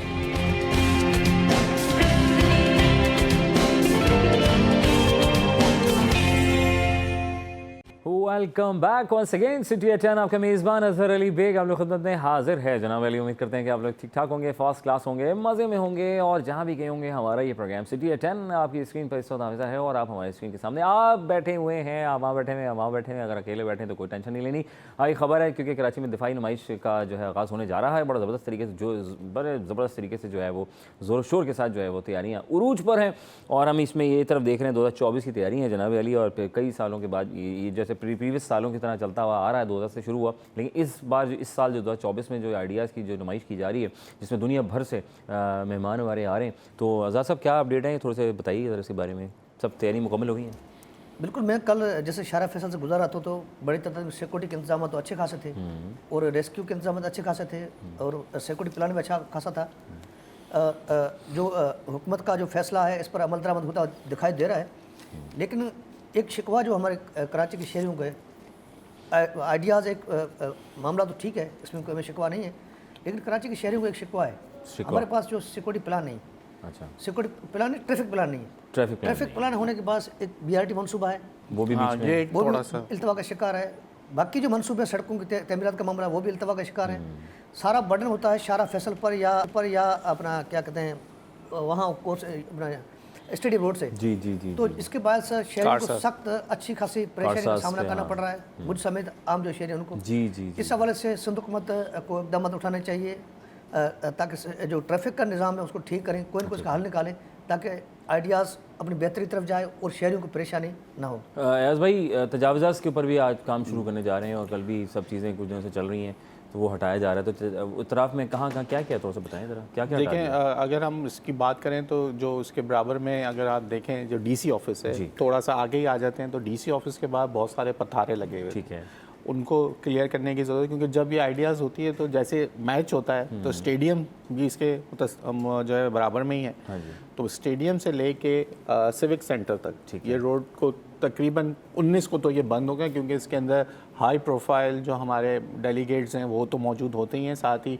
आर्मी चीफ का भी आने का होता है, इसमें वज़ीर आज़म भी होंगे, मुमकिन तौर पे हो सकता है वह सदर पाकिस्तान भी होंगे, क्योंकि 2 साल बाद बहुत बड़ा इवेंट होता है, जिसके अंदर 38 से 36 ममालिक के सरबराहान भी और वो मुल्क भी शरीक हो रहे हैं, जो अपनी दफ़ाई जो है चीज़ें लेके पहुँचते हैं, वो तमाम उसके अंदर सेमिनार्स हैं, इसके अंदर B2B मीटिंग्स हैं, तो उसका लेकिन जो पहला दिन है वो ख़ास करके हम जो मीडिया हाउसेस वाले लोग हैं उनको भी मदऊ नहीं किया जाता, उसमें सरकारी मीडिया होगा, उसके लिए तमाम तैयारियां जो है वो मुकम्मल हो चुकी हैं। अगर आप शारा फैसल से लेके कारसाज की बात करें, वहाँ पे ग्रीन बेल्ट्स को पूरा साफ़ किया गया, वहाँ से इवन के दरख्त भी हटाए गए हैं ताकि क्लियर विजन रहे, क्योंकि थोड़े सिक्योरिटी के खदशात खूबसूरत बना दिया। CCTV कैमराज, जो CCTV खास करके जो लगने थे, उसका काम बहुत तेज़ी से शुरू हुआ। नफरी भी बुलाई है ट्रैफिक पुलिस ने। बिल्कुल ऐसे ही है, क्योंकि अब थोड़ा सा चैलेंजिंग होगा, आवाम भी गैर ज़रूरी जो है ये रूट ना लें। अगर आप रूट लेंगे तो आप स्टक होंगे, तो ऑल्टरनेटिव आप पहले से हम आगाही दे रहे हैं कि क्योंकि ये 4 दिन आपके लिए थोड़ा सा मुश्किल होंगे शहर के, लेकिन नुमाइश बहुत बड़ी है, तो थोड़ा सा आपको इसके अंदर कंट्रीब्यूट करना पड़ेगा आवाम को भी, क्योंकि हमारे शहर में होती है 24 घंटे के लिए वो उन दिनों रोड ब्लॉक कर दी जाएंगी तरफ के, या 4 दिन के लिए वो खासकर तो सिक्योरिटी तो बहुत ज़्यादा वो होगी, लेकिन पहला दिन तो है 19 का SOP के तहत उनको ट्रैफिक को लेकिन 9 से 5 का टाइमिंग है, जो एग्जीबिशन का टाइम है, जो हमें भी कहा गया है। लेकिन वहाँ पे तनसीबात मौजूद होती हैं, चीज़ें बहुत सारी मौजूद होती हैं जो कि एग्जिबिट करने के लिए लाई जाती हैं। वहाँ टैंक्स भी होते हैं, मिसाइल्स भी लिखा, पहले तो हमने मिसाइल भी देखे ला के, उसके मॉडल्स ला के रखे जाते थे, तो वो तमाम चीज़ें वहाँ मौजूद होती हैं। तो लोगों को थोड़ा सा आवाम को शऊर ये देने की ज़रूरत है कि आप गैर ज़रूरी तो है वो मूवमेंट उस रूट पे ना रखें, क्योंकि वो आप ही के लिए हैसल होगा और वो ट्रैफिक जैम बनेगा। क्योंकि BRT का मंसूबा बराबर में चल रहा है मेन यूनिवर्सिटी रोड पे, उसकी वजह से ट्रैफिक का फ्लो वैसे ही ज़्यादा होता है। तो 9 से 5 के दरमियान तो ख़ास कर थोड़ा सा आप उस रूट को इस्तेमाल ना करें, उसका ऑल्टरनेटिव ले लें, शारा फैसल या शारा पाकिस्तान या उसके बीच का कोई रास्ता आप लियाकताबाद वाला ले लें। फाइन। आज़ाद भाई, मैं पूछूंगा कि वक्त की कमी भी है, टैक्सों की अदायगी के लिए भी अब FBR का नया ई-पेमेंट 2 सिस्टम मुतारिफ करा दिया गया है, ये क्या है, इससे क्या फ़ायदा होगा? आजकल पूरा जो निज़ाम डिजिटलाइज तो किया जा रहा है, लेकिन ये जो मामला हैं, जिस तरह टैक्सेस एक्साइज का आप पहले हम जिक्र कर चुके हैं, जिस तरह FBR का भी है, हाँ जी, लेकिन इससे ये होगा, जिस तरह मैंने एक्साइज का तजुर्बा है, क्योंकि उससे रिश्वतखोरी, लोगों को तंग करना, हरासा करना, परेशानी का मुब्तला करना, सबसे अहम चीज़ ये है, ये ख़त्म हो जाएगा। अच्छा, इसमें जो खास तो रिश्वत का जो मामला है, खास जो इदारे तबाह हो चुके हैं इस मामले में, या रुकावटें मुख्तलिफ हैं जो आम शहरी होने के लिए, इसका खात्मा होगा। बाकी आगे सिस्टम कामयाब किस तरह होता है, ये तो FBR के हुकाम जो बता सकते हैं। करप्शन के भी मामला ज़रा इसमें तंग हो जाएंगे। सबसे अहम है, अहम चीज़ ये कि मेरा टाइम वक्त कतारों में खड़ा होना, परेशान होना, किसी से पूछना, ये करना। सबसे अहम है कि मैं आपसे नहीं मुलाकात कर रहा। जी जी, जब मैन टू मैन इंटरेक्शन होता है ना, तो फिर ये चांस बनता है कि भाई मैं तुम्हारा ये काम करा दूंगा, इतने पैसे दे। और इसमें अब्दुल रऊफ साहब ने इसको बड़ा खुशाइन करार दिया। अब्दुल रऊफ इब्राहिम जो कि इस वक्त ग्रोसर एसोसिएशन के चेयरमैन, उन्होंने कहा कि सेल टैक्स को जमा कराने के लिए या टैक्स निज़ाम को सही करने के लिए ये जो इकदाम है, अब सबसे अहम चीज़ ये है कि ये काम करता रहे। इसका सबसे जब हम देखते हैं कि जब हम अपने टैक्स रिटर्न फाइल कर रहे होते हैं तो सिस्टम बैठ जाता है। FBR ने शर्जील इनाम मेमन की कॉपी की है, लगता है ऐसे ही फैसला उनका था, उन्होंने वफाकी हुकूमत ने उसकी कॉपी की। अब क्या बराबर चलते हैं टीवी इश्तिहार सिंध सबसे आगे, मतलब टैक्स के मामले सिंध सबसे आगे, शर्जील इनाम मेमन उससे महकमा वापस लिया गया, लेकिन वो सबसे आगे रहा था, FBR उसकी कॉपी कर दी। Very nice. चलें जनाब, वक्त की कमी है और हमने कोशिश की कि हम खबरों पे कुछ नज़रसानी कर सकें। अज़ान नूरी साहब, आपको बेहद शुक्रिया, जज़ाकल्लाह, तशरीफ़ फरमा हुए और बड़ा चार लगा खबरों में। एक खबरें होती हैं सीरियस हो गए, तो सीरियस वाली थी, थोड़ा हैपनिंग बेस में होनी चाहिए ज़रा। मैं कायल हूँ कि ज़रा सुबह सुबह लोगों झटका ज़रा धीरे से दें। अयास भाई, आपका बेहद शुक्रिया, जज़ाकल्लाह वंस अगेन, अल्लाह ताला खुश रखे, बहुत कामयाब करे। वफ़ा बहुत ज़रूरी है ज़िंदगी में, कोई भी काम करें तो थोड़ा सा सांस भर लीजिए, थोड़ा सा रुक जाइए, तहम्मुल कीजिए कि भाई आखिर अब ये काम कैसे करना है। तो वक्फे के बाद हम आते हैं, फिर कुछ और लोगों को शामिल करेंगे जो कि है आपके लिए बहुत ख़ास। क्या ख़ास है, हमारे नए स्टूडेंट्स के लिए बहुत ख़ास है, तो वो बताएंगे।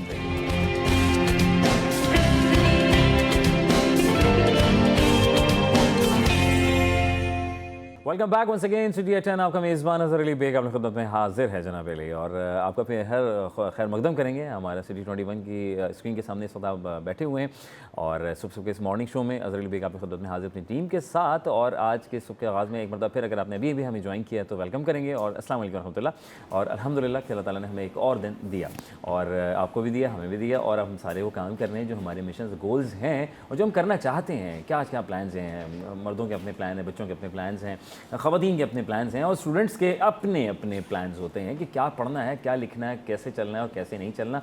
और किसी को अगर मशवरा देना है तो ऐसा मशवरा देना है जो कि न्यूट्रल होकर मशवरा देते हैं, उसको आगे बढ़ाना है। और वो कन्फ्यूज़ है वो स्टूडेंट, तो क्यों कन्फ्यूज़ है, उसकी क्या वजह क्या है, वो किन सोचों में मसरूफ़ है कि मुझे अब इंटर के बाद क्या करना है, ये मैटर के बाद मुझे क्या करना है। तो अपने मुस्तकबिल न से बल्कि स्किल्स के ऊपर भी काम करते हुए आगे बढ़ना है और अपना नाम रोशन करते हुए अपनी फैमिली को साथ लेते हुए इस पाकिस्तान का नाम आगे लेके जाना है। जनाब अली, आज हम बात कर रहे हैं, हमारे साथ चार्टर्ड अकाउंटेंट हैं नौजवान माशाल्लाह और पाकिस्तान का नाम रोशन कर रहे हैं। इनसे कुछ जानकारी करेंगे, बातें करेंगे, कॉमर्स की दुनिया की कुछ बातें करेंगे, बिज़नेस की कुछ बातें करने की कोशिश करेंगे, सीए की कुछ बातें करने की कोशिश करेंगे। जो लोग आप सीए करना चाहते हैं और सीए के ख्वाहिशमंद हैं, चार्टर्ड अकाउंटेंट में आना, मतलब उस फील्ड में आना चाहते हैं कि यार मैं सीए करूँ जनाब अली, तो अगर आप सीए करना चाहते हैं तो क्यों करना चाहते हैं, और अगर करना चाहते हैं तो इससे हमें क्या फ़ायदा हो रहा है और क्या होगा इन द फ्यूचर। तो हमारे साथ शरण कुमार मौजूद हैं और सूफ़ी शाह इनायत। अस्सलाम वालेकुम रहमतुल्लाह। वालेकुम अस्सलाम। कैसे हैं, ठीक हैं? अल्हम्दुलिल्लाह फर्स्ट क्लास। और सब खैरियत से आ गए, आराम से आ गए थे? जी। चलें, वेरी गुड यार। और कहाँ रिहाइश कहाँ है? सर बेसिकली मेरी रिहाइश मलीर में है। मलीर से आ रहे हैं आप? और आप? और मेरी क्लिफ्टन। आप क्लिफ्टन से आ रहे हैं, चलें आप तो कुछ करीब हैं हमारे, इसका मतलब है। वेरी नाइस यार। और सब सब सब सही सही जा रहा है सब मामला? बेहतरीन, वेरी नाइस। अच्छा मुझे साहब ये बताएं कि सीए हम बात कर रहे हैं कि हर स्टूडेंट चाहता है कुछ बनना, और वो चाहता है कि यार मैं वो काम कर लूँ जो शॉर्टकट में जल्दी हो और आमदनी में बेहतरीन किस्म का फ़ायदा हो, जिससे मैं अपना रोज़मर्रा ज़िंदगी में अपनी फैमिली को सपोर्ट करते हुए आगे बढ़ूँ और अपने गोल्स, मिशन, अपनी ख्वाहिशात को पूरा करूँ। हर नौजवान और हर फ़र्द ये चाहता है, तो ख्वाहिश तो है ना, ये तो है ख्वाहिश। तो उसके लिए हम मुझे बताएं, क्योंकि आपने चार्टर्ड अकाउंटेंट हैं आप दोनों माशाल्लाह, तो इसमें आने का कैसा, क्योंकि लोग कंप्यूटर की तरफ जा रहे हैं, डेटा साइंस की तरफ जा रहे हैं, एआई की तरफ जा रहे हैं, तो इस तरफ आने का क्या रुझान था, थोड़ा सा अपने बारे में बताएं, फिर मैं सी के बारे में आपसे पूछूँगा। सर बेसिकली फील्ड जो है कंप्यूटर साइंस की वो भी कम नहीं है जी, लेकिन अगर हम इस पर्सपेक्टिव में देखें कि कंप्यूटर की फील्ड जो है वो इस तरह के एआई का जो ज़माना है वो इस तरह से है कि वो चेंज होता रहता है, वेरिएशन आती रहती है उसमें विद टाइम रिस्पेक्ट। ठीक है। आगे जाकर मतलब बच्चों को फिर मुश्किलात ये आती हैं जो अभी से कंप्यूटर साइंस की फील्ड में चले गए या फिर आईटी की फील्ड में चले गए या फिर आर्टिफिशियल इंटेलिजेंस की फील्ड में चले जाते हैं, तो आगे अगर कंप्यूटर में कोई भी तरक्की मुतवक्का होती है तो वहाँ पर जाकर फिर बच्चों के पास एक ही ऑप्शन रहता है कि उसको सबसे पहले पढ़ें। मतलब जैसे वहाँ पर थोड़ी सी टेक्नोलॉजी चेंज हुई, थोड़ी सी उसमें मॉडिफिकेशन आई तो वो पढ़नी पड़ती है। लेकिन अकाउंटिंग की फील्ड बेसिकली ऐसी फील्ड है जहाँ पर आपकी जॉब सिक्योरिटी है, और अगर आप ने बेसिक अकाउंटिंग वगैरह जानते हैं तो सिर्फ पाकिस्तान में नहीं बल्कि वर्ल्ड वाइड में फिर ये मल्टीनेशनल कंपनीज़ जो हैं, प्राइवेट हो सेक्टर्स हो, गवर्नमेंट सेक्टर्स हो, वहाँ पर आपके लिए बहुत सारी जो है अपॉर्चुनिटीज़ आती रहती हैं। तो हमारा जो नौजवान तबका है बेसिकली वो इस बात से एग्री करता है कि हमें कंप्यूटर में शौक़ है। तो मैं बीइंग स्टूडेंट ये चीज़ बताऊँगा क्योंकि मेरी भी ख्वाहिशात थे कि मैं कंप्यूटर साइंस करूँ, लेकिन जब मैंने उसके ऊपर रिसर्च की अपनी बेसिकली बैठकर, मैं अगर बोलूँ कि मैं अपने ख़ानदान का वो वाहिद बंदा हूँ जो अकाउंटिंग की फील्ड में हूँ। अच्छा। बेसिकली तकरीबन मेरी जो फैमिली है वो डॉक्टरेट से है, मतलब अच्छा। डॉक्टर्स हैं। तो उस वजह से अगर मैं बोलूँ तो मैंने ये फील्ड स्विच इस वजह से की क्योंकि यहाँ पर कम से कम हमें जॉब सिक्योरिटी वगैरह है। तो अकाउंटिंग की फील्ड वास्ट फील्ड है। अब किसी भी डिपार्टमेंट में ऑफिस वगैरह में चले जाएँ, कंपनीज़ में चले जाएँ, वहाँ पर एक डिपार्टमेंट नहीं है। एचआर के डिपार्टमेंट में आपकी ज़रूरत है, अकाउंटिंग के डिपार्टमेंट में आपकी ज़रूरत है, और अगर बिज़नेस के हवाले से कोई इंटरेक्शंस वगैरह बनानी है, किसी क्लाइंट के साथ डील करना है तो वहाँ पर आपकी ज़रूरत है। तो बेसिकली ये सारी चीज़ें जो हम लोग कंप्यूटर साइंस की तरफ जा रहे हैं या फिर किसी और तरफ से जा रहे हैं, बहुत सारे बच्चे जो एमडी के तरफ जाते हैं, वहाँ पर अगर वो अनसक्सेसफुल होते हैं तो फिर वो उनके पास या ड्रीम्स उनके जो है वो कुछ नहीं रहते। अच्छा। हम लोग उनको वही रिकमेंड करते हैं कि भाई अगर आप लोग वहाँ पर अचीवमेंट नहीं कर पाते तो यहाँ पर इस साइड पर आओ, क्योंकि सीए ज़्यादा मुश्किल नहीं है। थोड़ा सा टाइम देना लोग समझते हैं यार बहुत मुश्किल है, मतलब ये उससे होगा नहीं। अक्सर बेशक कुछ मॉड्यूल्स में लोग छोड़ देते हैं, चले जाते हैं। ये रीज़न बिहाइंड दैट इज़ के लोगों को उसमें टाइम मैनेज नहीं करना आता। ठीक है। अब वहाँ पर अगर लोगों को जो है वो टाइम मैनेजमेंट का भी इशू आ जाता है और वहाँ पर लोग जो है वो कर देते हैं। देखिए फील्ड कोई भी आसान नहीं है। आप कंप्यूटर साइंस में चले जाओ, मेडिकल में चले जाओ, चाहे आप बीएस वगैरह कर लो, एमएस वगैरह कर लो, एमए वगैरह कर लो, बीए कर लो, सब मुश्किल है अपनी जगह पर, लेकिन पढ़ाई करनी पड़ती है। आसान आपने बनाना है, आसान आपने बनाना है, क्योंकि अगर आप आसानी की तरफ जाएंगे तो जाहिर सी बात आप कुछ कर नहीं पाएंगे, क्योंकि नाम ही कोई बगैर मुशक्क़त नहीं हुआ। 100 बार कटा अकीक तब नगी हुआ। अगर आपने नगीना बनना है तो अकीक को 100 मरतबा कटना ही पड़ता है, तो उसके लिए सेक्रीफाइस करना पड़ता है। शरण कुमार मुझे बताएं कि सीए एक्चुअल बनता क्या है सीए से? हमारे नौजवानों की सर मदद कीजिए, बताइए जो आपने अब तक सीखा और आगे आप मैं थोड़ा इसको अगर डिटेल में बताऊं तो बेसिक कन्फ्यूजन सीए और आम डिग्री को उसमें है कि सीए एक डिग्री नहीं है, ये एक प्रोफेशनल सर्टिफिकेशन है जो इक्विवेलेंट तो डिग्री है पाकिस्तान में और वर्ल्ड वाइड भी एक्सेप्टेबल है। तो ये तो उसका बेसिक तारुफ हो गया। और प्रोफेशनल सर्टिफिकेशन किसकी है? फाइनेंशियल प्रोफेशनल सर्टिफिकेशन है। सीए का अगर हम हिस्ट्री पर बात करें तो ये इंडस्ट्रियल रिवॉल्यूशन जब हमारे पास आया था तकरीबन 1851 में पहला इदारा जो बना था वो स्कॉटलैंड में बना था। अच्छा। और जो हमारा पाकिस्तान का इदारा है आईकेप वो बना है 1961 में इसका, और सेल्फ रेगुलेटरी इदारा है।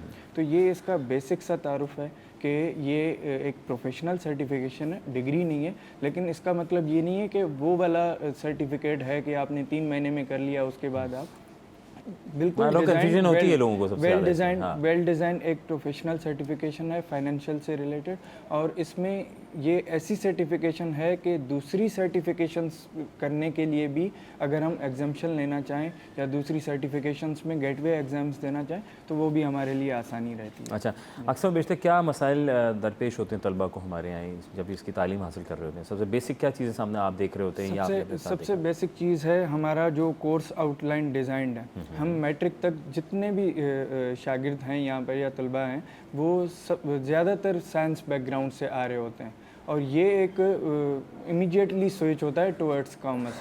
तो बेसिक हमें जो मसाइल पेश आते हैं वो इन सब्जेक्ट्स के बेसिक समझने में ही आते हैं। जैसे इकोनॉमिक्स है, जैसे अकाउंटिंग है। अब भी सीए के बारे में एक स्टीरियोटाइप है कि मैथ्स नहीं आता तो सीए में ना आए, हालांकि मैथ्स का कोई इतना बड़ा सब्जेक्ट भी नहीं है सीए में।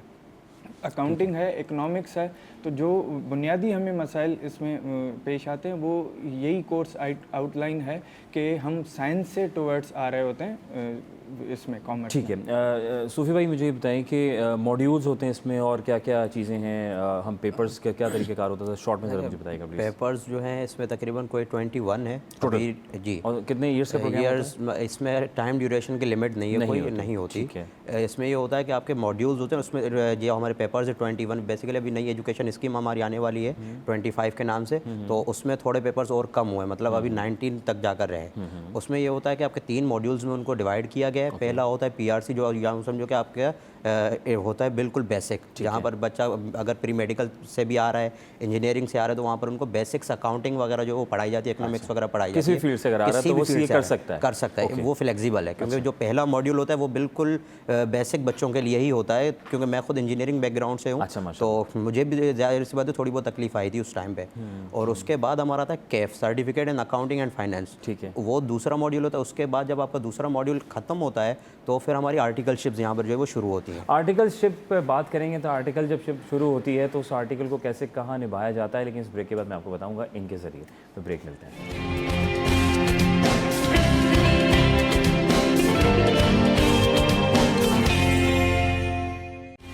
Welcome back once again city eight 10। आपका मेज़बान अज़हर अली बेग आप लोगों की खिदमत में एक और दफ़ा फिर हाजिर है जनाब अली। और इस सुबह के इस मॉर्निंग शो में आपको खुशामदीद। और सिलसिला हमारा चल रहा है, बढ़ रहा है, और सीखने सिखाने की कुछ बातें हो रही हैं, क्योंकि ये सेगमेंट हमारा कुछ ऐसा ही है, वो सीखें और सिखाएं और आप तक पहुँचाएं। तो जनाब अली सीखने सिखाएं और आप तक पहुँचाने की भरपूर कोशिश में मगन है जनाब शरण कुमार और सूफी शाह इनायत हमारे साथ मौजूद है, चार्टर्ड अकाउंटेंट की हैसियत रखते हैं। बात कर रहे हैं सीए कर रहे हैं, ना करें, कैसे करें। बहुत से लोग छोड़ देते हैं, फैमिली छोड़ देती हैं, मुश्किल है, बजट की कमी है, या तुमसे नहीं हो पाएगा। तो जनाब मुझे बताएं कि ये लोग तलबा जो हैं ये क्यों करते करते 20 से इधर उधर हो जाते हैं?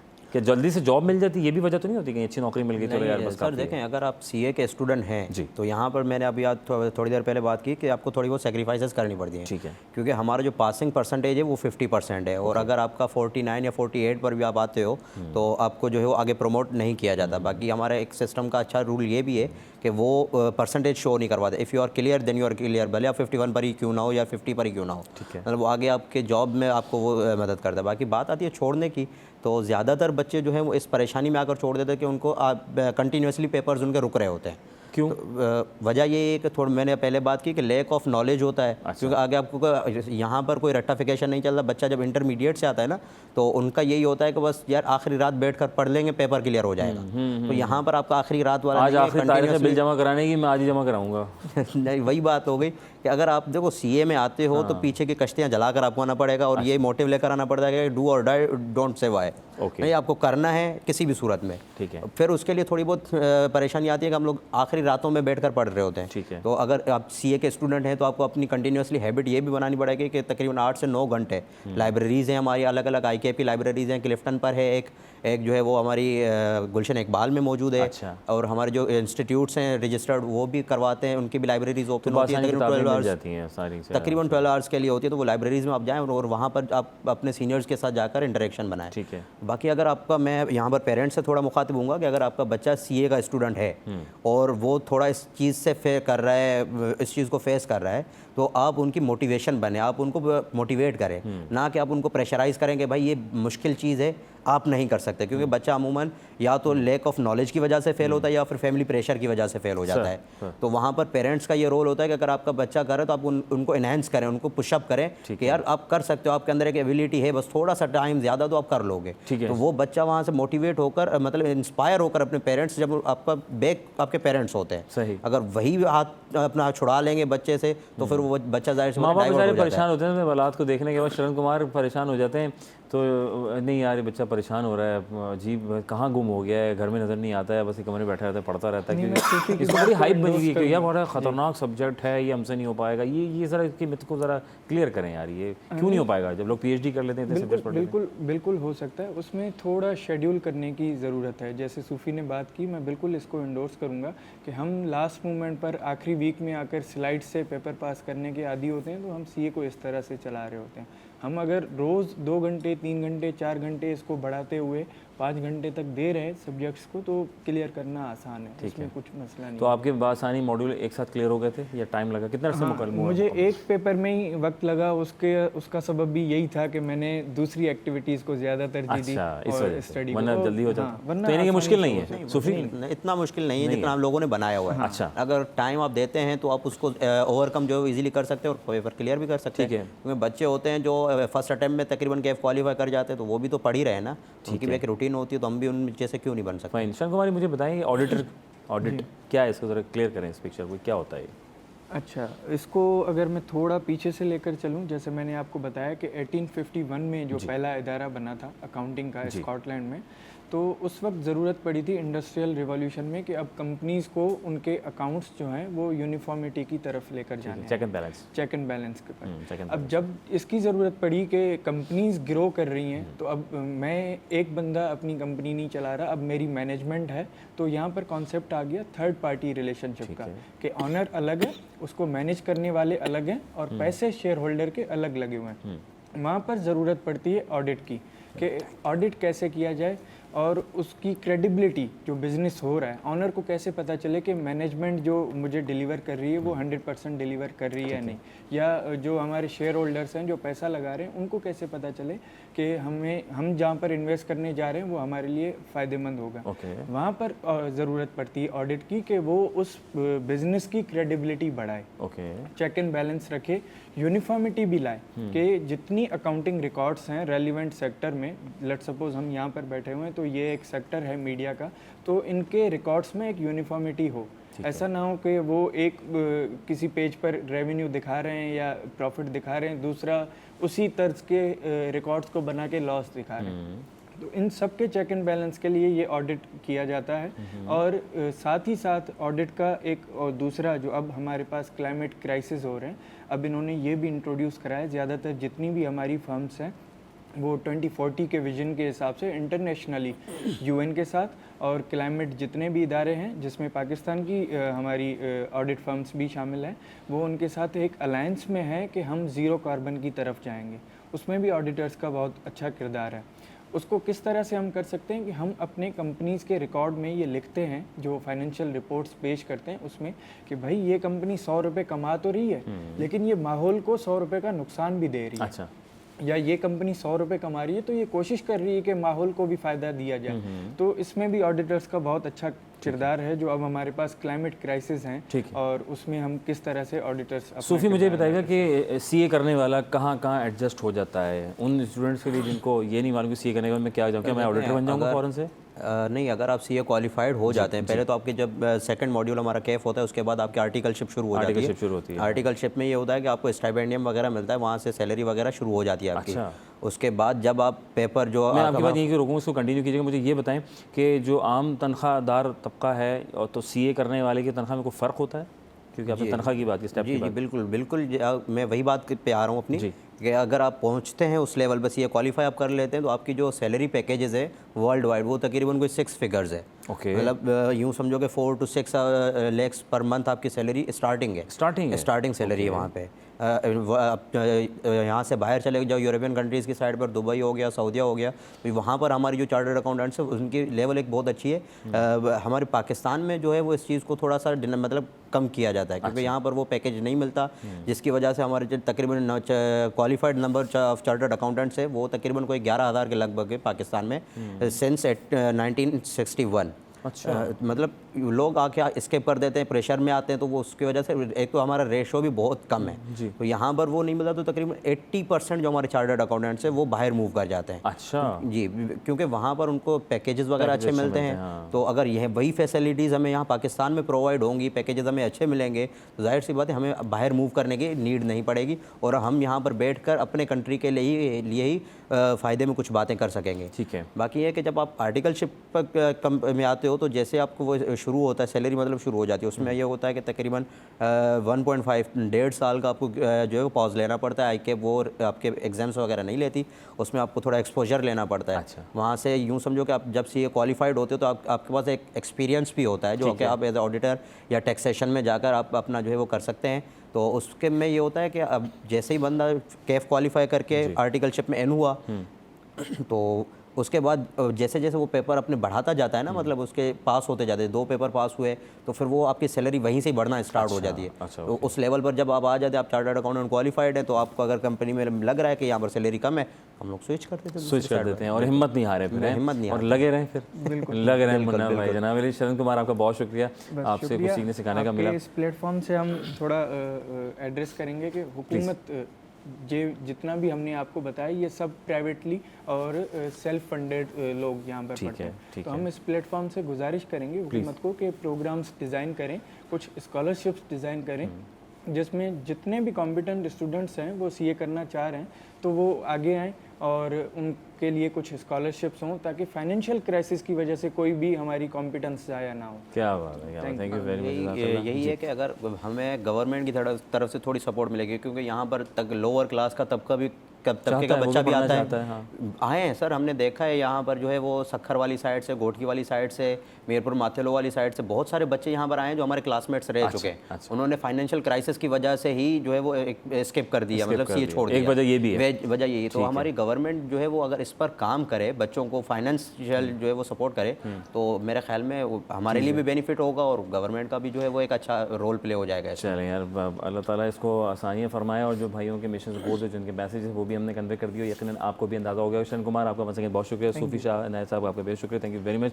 चार्टर्ड अकाउंटेंट की हैसियत रखते हैं और आज हमने इनसे कुछ सीखा सिखाया और आप तक पहुँचाया। डिपेंड करना है आपने इसको कितना ओन करते हुए आगे बढ़ना है, और सीए करना कोई बड़ी बात नहीं होती, कर सकते हैं आप अगर हिम्मत, लगन और जस्तजू हो तो हर काम आसान रहता है। वक्फे के बाद फिटनेस की थोड़ी बात करेंगे, जानना ज़रूरी है कि अपने आप को सेट कैसे रखें एक वक्फे के बाद।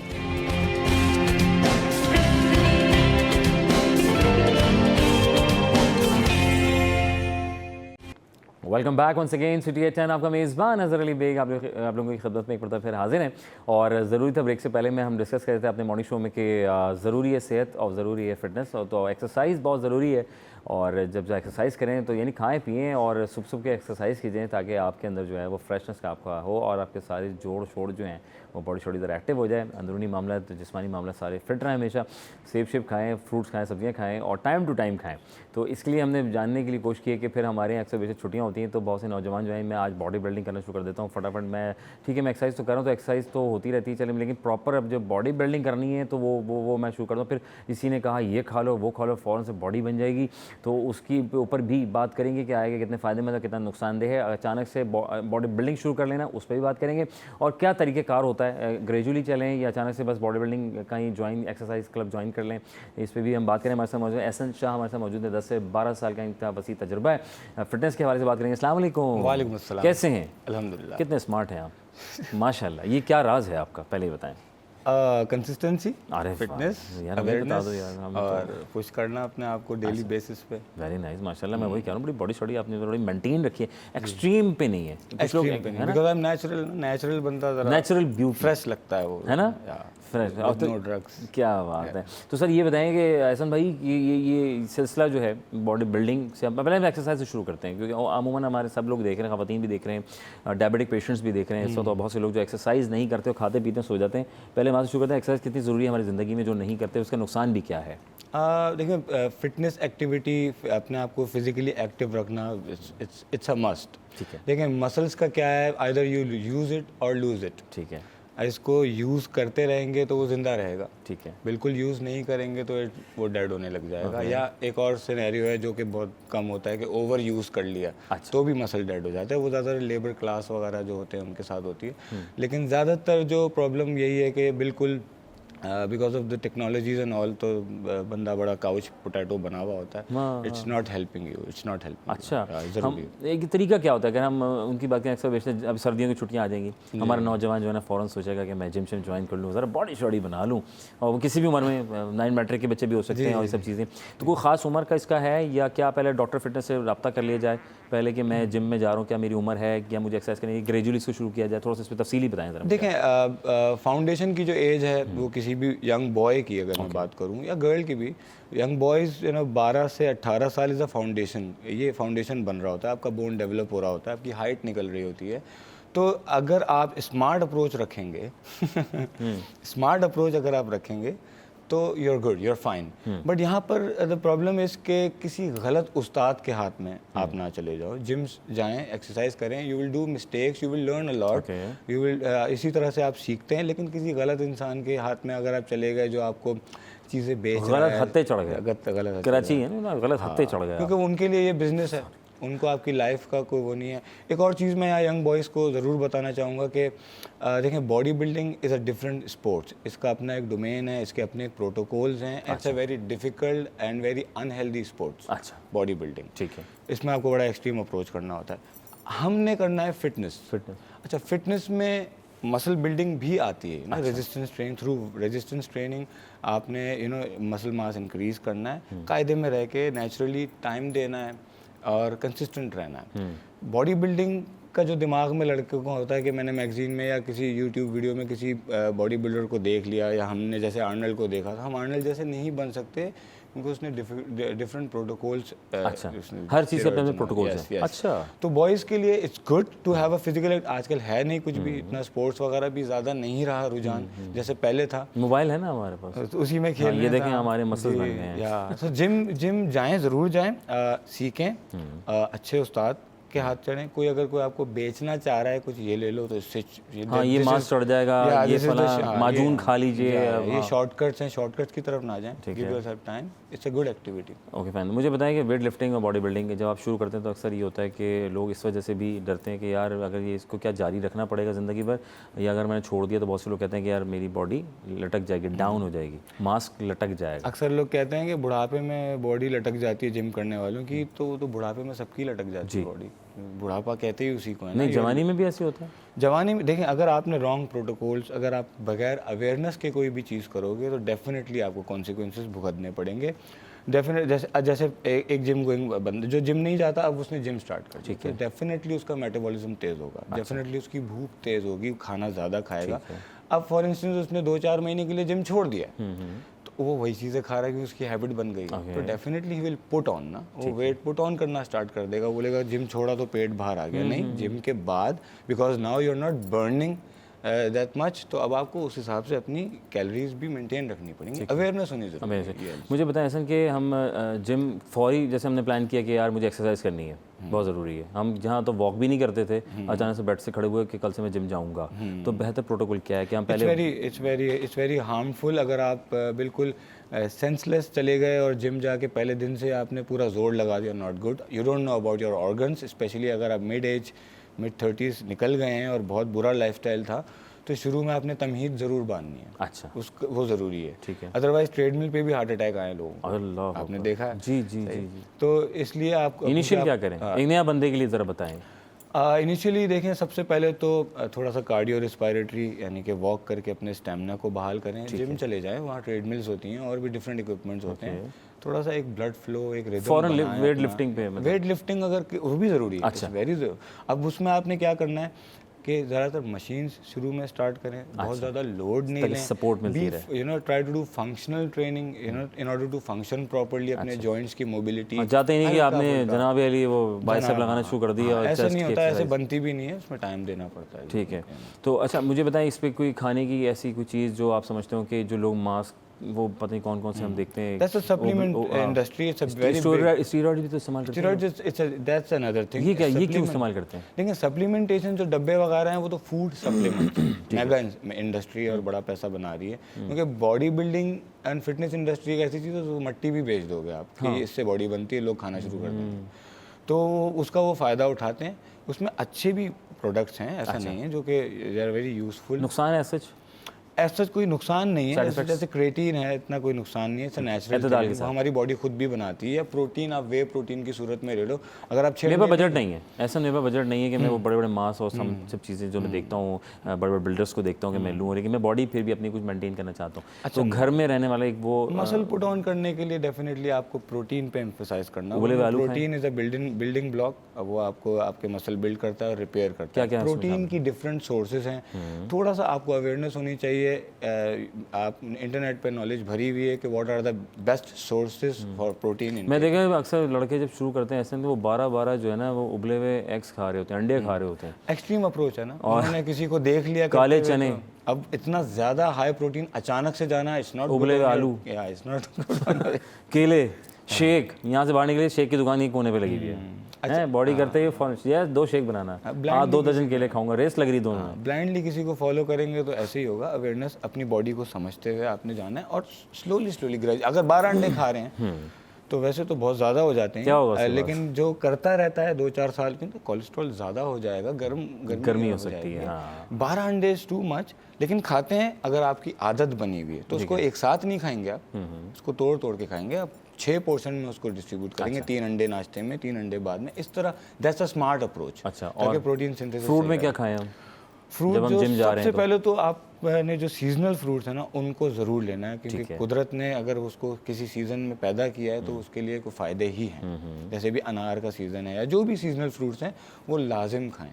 बनाना पोटेशियम से भरा हुआ है, it's good as a pre workout. 2-4 केले अगर आप खा के जिम जा रहे हैं, इट्स वेरी गुड, लेकिन एक्सट्रीम ज़्यादा नहीं, क्योंकि फ्रुक्टोस भी आपको मोटा करता है। और एक्सट्रीम कैलोरीज देखें, अगर आप हेल्दी कैलोरीज भी ले रहे हो ना, न्यूट्रिशन वाइज आप हेल्दी अप्रोच भी रखे हो, तब भी अगर आपने कैलोरीज से सरप्लस कर दिया तो you will put on weight. Okay fine, उसको समझना। हम देखते थे वो, याद होगा आपने, एक कार्टून आता था papaya the sailor man. Yes. वो अपनी बॉडी के लिए वो एक डब्बा खोलता है उसमें। वो पालक के बहुत बेनिफिट्स। सब्जियों में क्या खाएं? Very good for your blood flow, है ना, पोटेशियम से भरा हुआ है, आयरन से भरा हुआ है, वेरी गुड फॉर यू पालक। हमारे यहाँ क्या करते हैं, अब देखें, हमारे यहाँ सब्जी पका देते हैं, जब पक जाती है तो वो न्यूट्रिएंट वैल्यू कम हो जाते हैं ना। सैलेड का बाउल कच्ची सब्जियों का, ठीक है, दैट्स अ मल्टीविटामिन। क्या क्या शामिल हो उसके अंदर? सारे लीफी ग्रीन्स होने चाहिए, कुकुम्बर हो उसमें, शिमला मिर्च भी हो सकती है ना, थोड़ा लेमन स्क्वीज करके यू कैन हैव इट ना। ठीक है, खीरा, गाजर, मूली वगैरह दीगर सारी जो आप बता रहे हैं, बंद गोभी वगैरह। बंदा नहीं जा सकता, लेकिन वो चाहता है कि मैं कुछ करूं, तो हम अक्सर बेशतर यूट्यूब पे अक्सर हमारे नौजवान जो है देखा है कि वो घी के डब्बे लेकर और लाइक बड़ी ज़बरदस्त किस्म की जुगाड़ करते हैं और बड़ी लाजवाब भी हो जाती है। तो ऐसे में उनके लिए क्या पैगाम है आपके? नहीं जा सकते जो नहीं जा सकते हो घर में ही चीज़ें हैं। अल्टीमेट फिटनेस अगर अचीव करनी है तो बेसिक से अगर स्टार्ट करना, जुगाड़ तो नहीं है। देखो फिटनेस एक ऐसी चिड़िया का नाम है जिसका जुगाड़ नहीं है। शॉर्टकट्स पे जाओगे तो नुकसान ही होना है। It's a lifestyle. आपको सारे बॉक्स को क्लिक करना पड़ेगा, सही है। एंड जो एक तो होता है ना डूज, कि मैंने ये करूँगा, अब मैं यूँ करूँगा, अब मैं डाइट स्टार्ट करूँगा, अब मैंने जिम जाना, उससे ज़्यादा पहले फोकस करो डोंट्स पे। अच्छा, कि मैंने क्या नहीं करना है। ठीक है, तो आप अपने अंदर इम्प्रूवमेंट देखना शुरू करेंगे। अब एक बंदा है जो नहीं कर सक रहा, 3 चीज़ें तो कर ले। एक, नंबर 1, नींद को अपने ऑप्टिमाइज करें। नींद को बहुत फॉर ग्रांटेड लेते हैं हम कराची वाले। ठीक है, नींद आपकी सेम टाइम पे ही होनी चाहिए। ये नहीं कि एक दिन इस दिन, नींद आपकी गहरी होनी चाहिए। उससे आपका हार्मोनल बैलेंस होता है, सारी चेंजेस बॉडी में पॉजिटिव नींद में आती है और बेसिकली आप चार्ज पे लगते हो, जैसे मोबाइल चार्ज पे।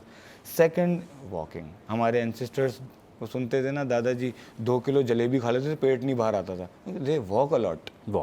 Walking is a basic thing, joint friendly है, कोई इंजरी नहीं हो सकती, गार्डन है, पार्क है, बहाना ढूंढें स्टेप्स, जितने ज़्यादा स्टेप्स ले। Third one is the most important one.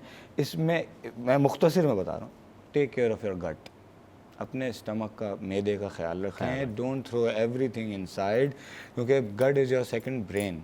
जिस तरह से your heart is your second eye, इसी तरह से गट इज़ योर सेकंड। जीने के लिए खाएं उसको, जी खाने के लिए ना। जैसे आपने अपने शू अपने साइज़ का पहना हुआ है, अपने कोट सब अपने साइज़ का पहना, खाना अपने साइज़ का खाओ, खाना क्यों साइज़ का? ये 3 चीज़ें। सर वो आखिर में टमी हमारे मर्दों का बहुत ज़्यादा, इसके लिए कुछ छोटा सा कोई टोटका बता दीजिए। टोटका तो नहीं, देखें टमी निकलने की एक रीज़न नहीं होती। एक तो पुअर लाइफस्टाइल भी है, फिर स्मोकिंग आ जाती है, फिर स्ट्रेस भी की वजह से भी आ जाता है। आज रात में लेट खाना, आजकल फैटी लिवर का बहुत इशू आ चुका है। फैटी लिवर है तो पेट है आपका ना, तो you need to rectify. Walk, ये जो 3-4 चीज़ें, वॉक तो करें। और मिनिमम कितनी वॉक करनी चाहिए वैसे एक हेल्दी? देखिए 7500 स्टेप अगर आप, ठीक है। और शुगर पेशेंट है उसको वॉक बेस्ट है उनके लिए। शुगर पेशेंट बहुत जल्दी से मसल लूज करते हैं। मसल लूज करना बुढ़ापा है, ठीक है। तो अगर शुगर भी कंट्रोल, रेजिस्टेंस ट्रेनिंग वॉक के साथ ऐड कर लोगे तो दैट्स अ प्लस। बहुत ज़बरदस्त। क्या बात है जनाब अली एहसन शाह साहब, बहुत बहुत शुक्रिया। कम वक्त में हमने बहुत से सवाल आपकी तरफ थ्रू करते, रैपिड फायर टाइप का कुछ चल रहा था और आपसे हमने बहुत कुछ सीखा, और आपने इनको देखकर और इनकी बातों को मद्देनजर रखते हुए जो है सुना, समझते रहे, और आपने प्लान कर लिया होगा कि आपने किस तरह अपने लाइफ स्टाइल को बनाना है। तो स्ट्रक्चर अच्छा लीजिए और अमल पैरा करते रहो, अपने लाइफ स्टाइल को चेंज कीजिए। बेहतरीन बात की, डाइट अच्छी कर लें, सब नींद अच्छी कर लें, ज़बरदस्त हो जाए, वॉक करें, कमाल हो जाएगा। और अच्छा खाना खाएं, सब्जियां खाएं, कमाल हो जाएगा। लोगों को फॉलो कम करें और अपने स्ट्रक्चर से पूछें कि मेरे लिए क्या बेहतर है, जो मैं ग्रेजुअली चलता हुआ आगे अपनी फिटनेस को बरकरार रखता हुआ आगे जाऊँ। वफ़ा लेंगे, वफ़ा के बाद लाइफ स्टाइल की बात कर रहे हैं। तो जनाब अली ज़ाहिर है फिटनेस की तो बात हो गई, अब ज़रा लाइफ की बात करें। क्या पहने, क्या उड़े, क्या फ़ैशन में चल रहा है आज के दौर में, और शादी में क्या है, तो पार्टीज़ में क्या चल रहा है, आज मैं क्या पहन के जाऊँ, कौन से झुमके, कौन से कपड़े, कौन सा मैचिंग मैचिंग की भी बात कर लेंगे। तो ख़वातीन का वक्त होगा इस ब्रेक के बाद।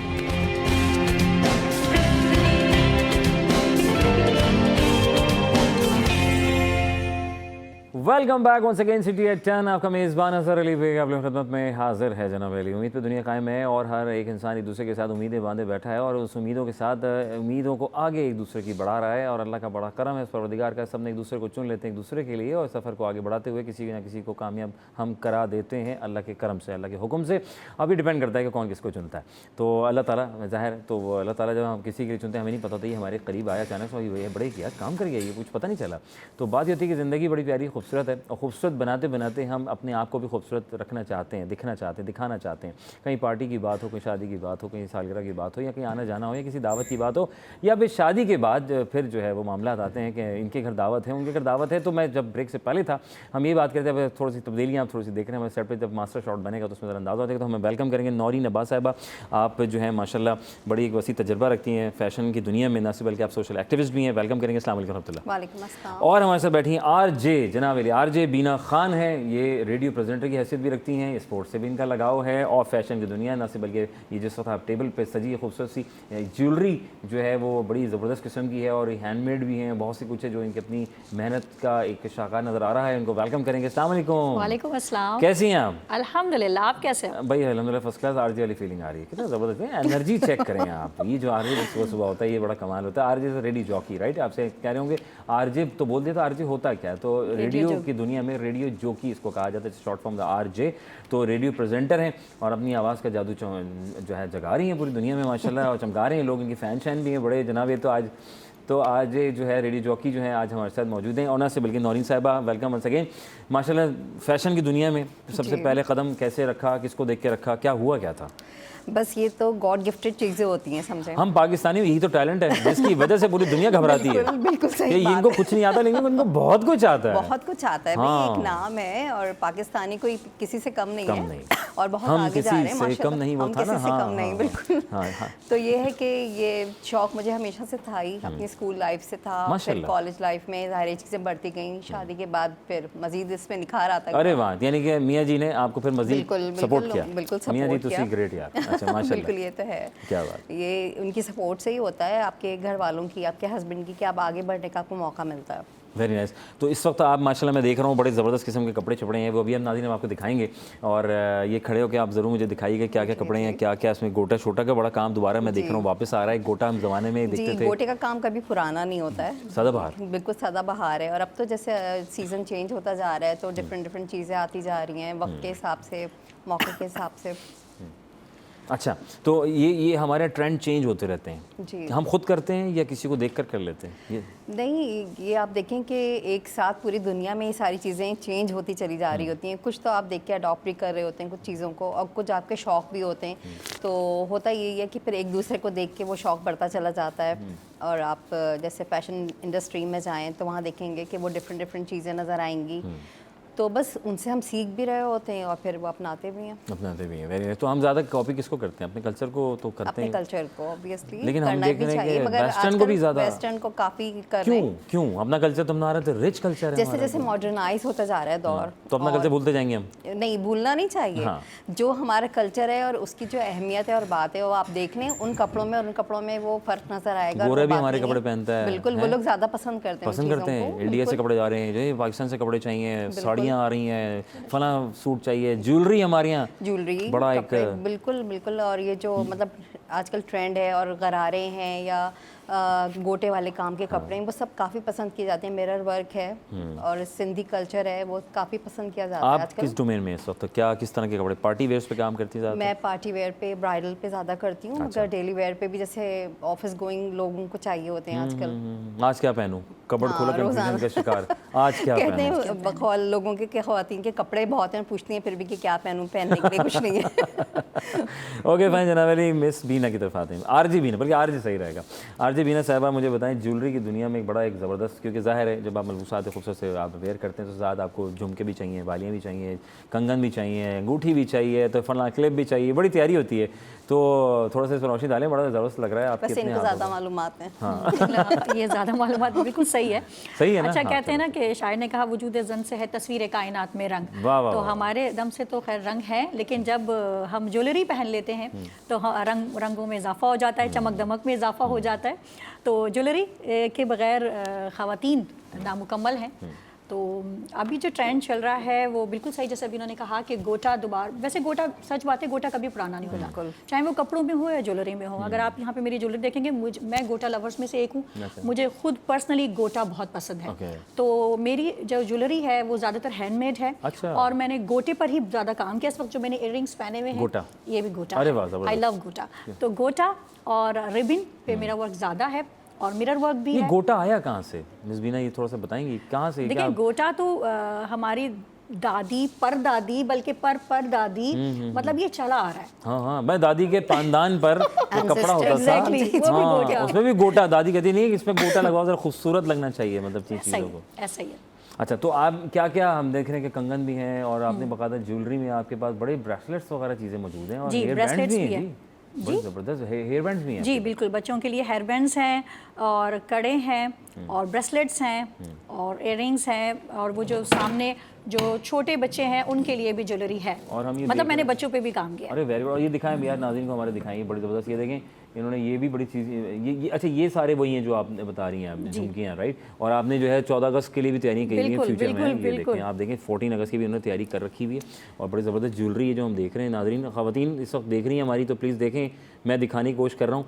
ये मेरे करीब था इसलिए मैंने इसको जो है वो, ये देखें गोटा वर्क है, बड़ा ज़बरदस्त किस्म का। इन्होंने ऊपर से ये क्या कहलाता है, क्या कुछ नाम शाम रखें या बस जो मन किया स्टाइल आया? नहीं, अलग अलग आर्टिकल्स के नाम भी हैं, जैसे ये जो वाइट कड़े हैं, मुझे हर आर्टिकल का नाम इस वक्त याद नहीं है, लेकिन ये जो वाइट कड़े हैं इसका नाम ये मेरे दिल से बहुत करीब है। अच्छा, वाइट कड़े। हाँ, इस आर्टिकल का नाम जो है वो माजी है। माजी, माजी। तो क्योंकि ये मैंने अपनी अम्मी को सोच के बनाए थे और उनको गिफ्ट भी किए, अरे माशाल्लाह, तो इसीलिए मुझे इनका नाम याद है कि ये जो वाइट कलर के सेकंड वाले, राइट? अच्छा, ये सेकंड वाले देखें, ग्रीन के साथ वाले देखें, ये जो सिल्वर से जो है, गोल्डन सिल्वर, राइट? ये सेकंड नंबर देखें, ये जी माजी के कड़े हैं, और ये माजी तो आपने सबसे पहले बना के अपनी अम्मी को दिए थे। अरे वाह, बिल्कुल, अम्मी को माशाल्लाह। अब आप किसी के लिए बनवाना चाहें तो उनका नाम लगवा दीजिए। अच्छा, ऐसा भी है भाई, वाह, ऐसा है, बिल्कुल ऐसा है, बिल्कुल भाई, ऐसा है। कितनी अच्छी बात की है हमारी बहन ने। अगर आपको किसी के अपने लिए चाहिए तो ज़रूर बताएं ताकि गिफ्ट करें, जाहिर से। अच्छा, वो भी होता है ना नॉर्मल बहन के, हमारे यहाँ जब वो हो जाती है, एंगेजमेंट हो जाती है, तो उसके बाद फिर वो देना दिलाना, और वो ईदी आ रही, तो आपको अभी तक एक्सपीरियंस नहीं हुआ? अल्हम्दुलिल्लाह नहीं, अब हम बहुत निकल गए। देना दिलाना हो गया। अब तो बेगम कहती है कि हाँ सुने वो फला सूट पार्टी में जाना है तो ज़रा हो जाए, तो बस सही है, सो मैचिंग भी हो, यानी हम एक ही गाड़ी में हैं सब। हाँ, जी। अच्छा, तो आपका सिलसिला कैसे, इसकी तरफ कैसे, क्योंकि आप स्पोर्ट्स से भी हैं, आप ज्वेलरी से भी हैं, आप आरजे भी हैं, आप क्या क्या हैं भाई, माशाल्लाह टैलेंटेड पाकिस्तान है भाई। बिल्कुल टैलेंटेड पाकिस्तान है, इसमें कोई शक नहीं। मुझे एक्चुअली ज्वेलरी का पहनने का बहुत शौक था। अच्छा, छोटे से ही, मतलब मुझे आज भी याद है कि हमारे वहाँ जो बच्चियों को जब मैट्रिक होता है तो गोल्ड की पहनाई जाती हैं, एक रिवायत है। लेकिन मुझे याद है कि हर ईद बकरीद, कोई भी ओकेजन, कोई भी त्यौहार, हमारा जब त्यौहार आता था तो मैं उतार के अम्मी को दे देती थी। अच्छा। मैं कहती थी नहीं मुझे आर्टिफिशियल पहनना है, कुछ और। मतलब मुझे ज्वेलरी का बहुत शौक था और जल्दी जल्दी चेंज करने का शौक था। तो मुझे लगता है ये वहीं से है। फिर अभी कुछ शुरुआत अगर आप पूछ रहे हैं कि कैसे हुई, कैसे ख्याल आया कि अपनी ब्रांड हो, तो रबिया अकरम साहिबा हैं, सीनियर रेडियो ब्रॉडकास्टर हैं माशाल्लाह। क्योंकि अक्सर ऐसा होता था कि कोई सूट अगर मैंने पहना उसकी मैचिंग के मेरे पास इयररिंग नहीं है तो मैं खुद से उसको बना लेती थी। तो रबिया अकरम साहिबा ने मुझे मोटिवेट किया कि बीना आप कर सकते हो, आप इतने अच्छे इयररिंग बना के अपने पहने हुए आप खुद औरों के लिए क्यों नहीं बनाते हो। तो ये मेरे सफ़र का आगाज़ है ना। ये क्यों, अच्छा हमारे यहाँ अमूमन ख़वातीन के लिए सबसे मुश्किल होता है, कपड़े तो हो गए, अब ज्वेलरी की मैचिंग, बेचारा मियाँ बाहर गाड़ी में इंतजार कर करके आधा हो जाता है कि मेरी बेगम कब बाहर आएंगी, तो बड़ा मसला है। लेकिन जाहिर है एक खूबसूरती है, हमारे कल्चर है, जब तक खातून खाना जो है जब तक कंप्लीट तैयार नहीं होती तो वो फिर बात। बिल्कुल, ये तो है कि आप कपड़े अच्छे पहने हो, ज्वेलरी नहीं हो तो फिर आपकी वो चीज़ ही नहीं होती है, बात ही नहीं आती है। वैसे भी हमारे यहाँ कराची में तो ओरिजिनल ज्वेलरी ज़रा लोग नहीं पहन पाते, हाँ वो संभाल लेते हैं, की तरफ ही ज़्यादा रहते हैं क्योंकि वैरायटी बहुत आ गई है। बिल्कुल, और ये देखें हमारे यहाँ बीना साहिबा जैसे अगर टैलेंटेड लोग होंगे फिर क्या जरूरत है मुझे गोल्ड शोल्ड के मतलब पहनने की, तो चला जाए। गोल्ड का इतना ट्रेंड भी नहीं है, मतलब एक वो अलग पंजाब में बहुत है मैचिंग, मगर ये हाँ मैचिंग के हिसाब से आप चाहें तो आर्टिफिशियल की तरफ ही जाना चाहिए, जाते हैं ना। अब तो मैं यही देख रहा था कि कराची में तो हम इतना नहीं देखते, लेकिन ये कि हाँ जैसे कपड़े के बारे में थोड़ा सा बताएं जी, हमारी स्क्रीन पे कपड़े चल रहे हैं और ये क्या फैब्रिक है, थोड़ा सा अगर आप प्लीज़ आएँ, आप नाज़रीन मैं चाहूँगा आप दिखाएं, हमारी बहन इसको ज़रा दिखा रही हैं जरा ग्रेजुअली करके कि कपड़े जैसे ऑफिस गोइंग होती है या आजकल कोई भी कॉर्पोरेट इवेंट हो रहा है या कुछ भी, तो आप उसमें आजकल कॉर्ड सेट चल रहे हैं। अच्छा, तो ये सॉलिड्स में चल रहे हैं आजकल। अब डिपेंड करता है कलर्स, प्लेन कलर, और ये बड़े आपने टैसल्स लगाए राइट, जी, बड़े खूबसूरत किस्म के, ताकि ये देखें साइड पे भी, ताकि मतलब एक आपको डिसेंट लुक भी आता है। अब इसके साथ आप चाहें कोई भी स्टोल ले लें, दुपट्टा ले लें। ये 2 पीस राइट जी। अब जैसे ये विंटर्स आ रहे हैं, आप इसको लिनन में भी कर सकते हैं। अच्छा, और लॉन पे ये एक्चुअल में किस कलर में बना मैडम? ये पिंक है, टी पिंक है। टी नहीं, फैब्रिक जो है ये मलाई है। अच्छा ओके फाइन, ठीक है। और ये जैसे कॉटन पे है, अब डिपेंड करता है कि कौन किस तरह का। इसमें भी मैंने टसल्स लगाए हुए, बस ये और ये आपने इसमें स्लीव्स पे ये क्या इसको कहते हैं? स्लीव्स में जो है वो पिंटक्स हैं। पिंटक्स हैं, अच्छा ओके फाइन। तो ये कि सोफिस्टिकेटेड भी है और मतलब डिसेंट लुक भी आ रहा है। ये है जैसे ये विंटर का कलेक्शन है। वाह, ये बड़ा ज़बरदस्त है, तो बड़ा लाइवली सा है ना, फूल शूल चमक चमक रहे हैं खद्दर पे जी। अच्छा, तो ये सेम इसका ट्राउजर है, इनमें भी सब में सेम ट्राउजर्स हैं। अब चल क्या रहा है, सेम चल रहा है, सेम चल रहा है आजकल। जैसे ये प्रिंटेड है तो प्रिंटेड इसका सेम ट्राउजर है, ठीक है। और ये हैं अब जैसे ऑफिस गोइंग के लिए बता रही हैं, बिल्कुल ऑफिस गोइंग है, डेली वेयर के लिए, जैसे जी डेली वेयर है। अभी से ब्रेक ले लो, इतनी खास बात चल रही है, बताओ जरा नाज़रीन, बहुत ज़रूरी है ब्रेक। अब ख़वातीन सोच रही होंगी लो अभी तो इन्होंने शुरू किया था, आप परेशान नहीं हो, अभी ख़वातीन को मैं दिखाऊंगा, बहुत कुछ दिखाना बाकी है। तो मिस बीना वैन आप आ रहे हैं और नौज बहन आप यहीं रहेगा, हम छोटे से ब्रेक लेके वापस आ रहे हैं और फिर बताते हैं और ऑफिस वाले और क्या क्या पहनते हैं।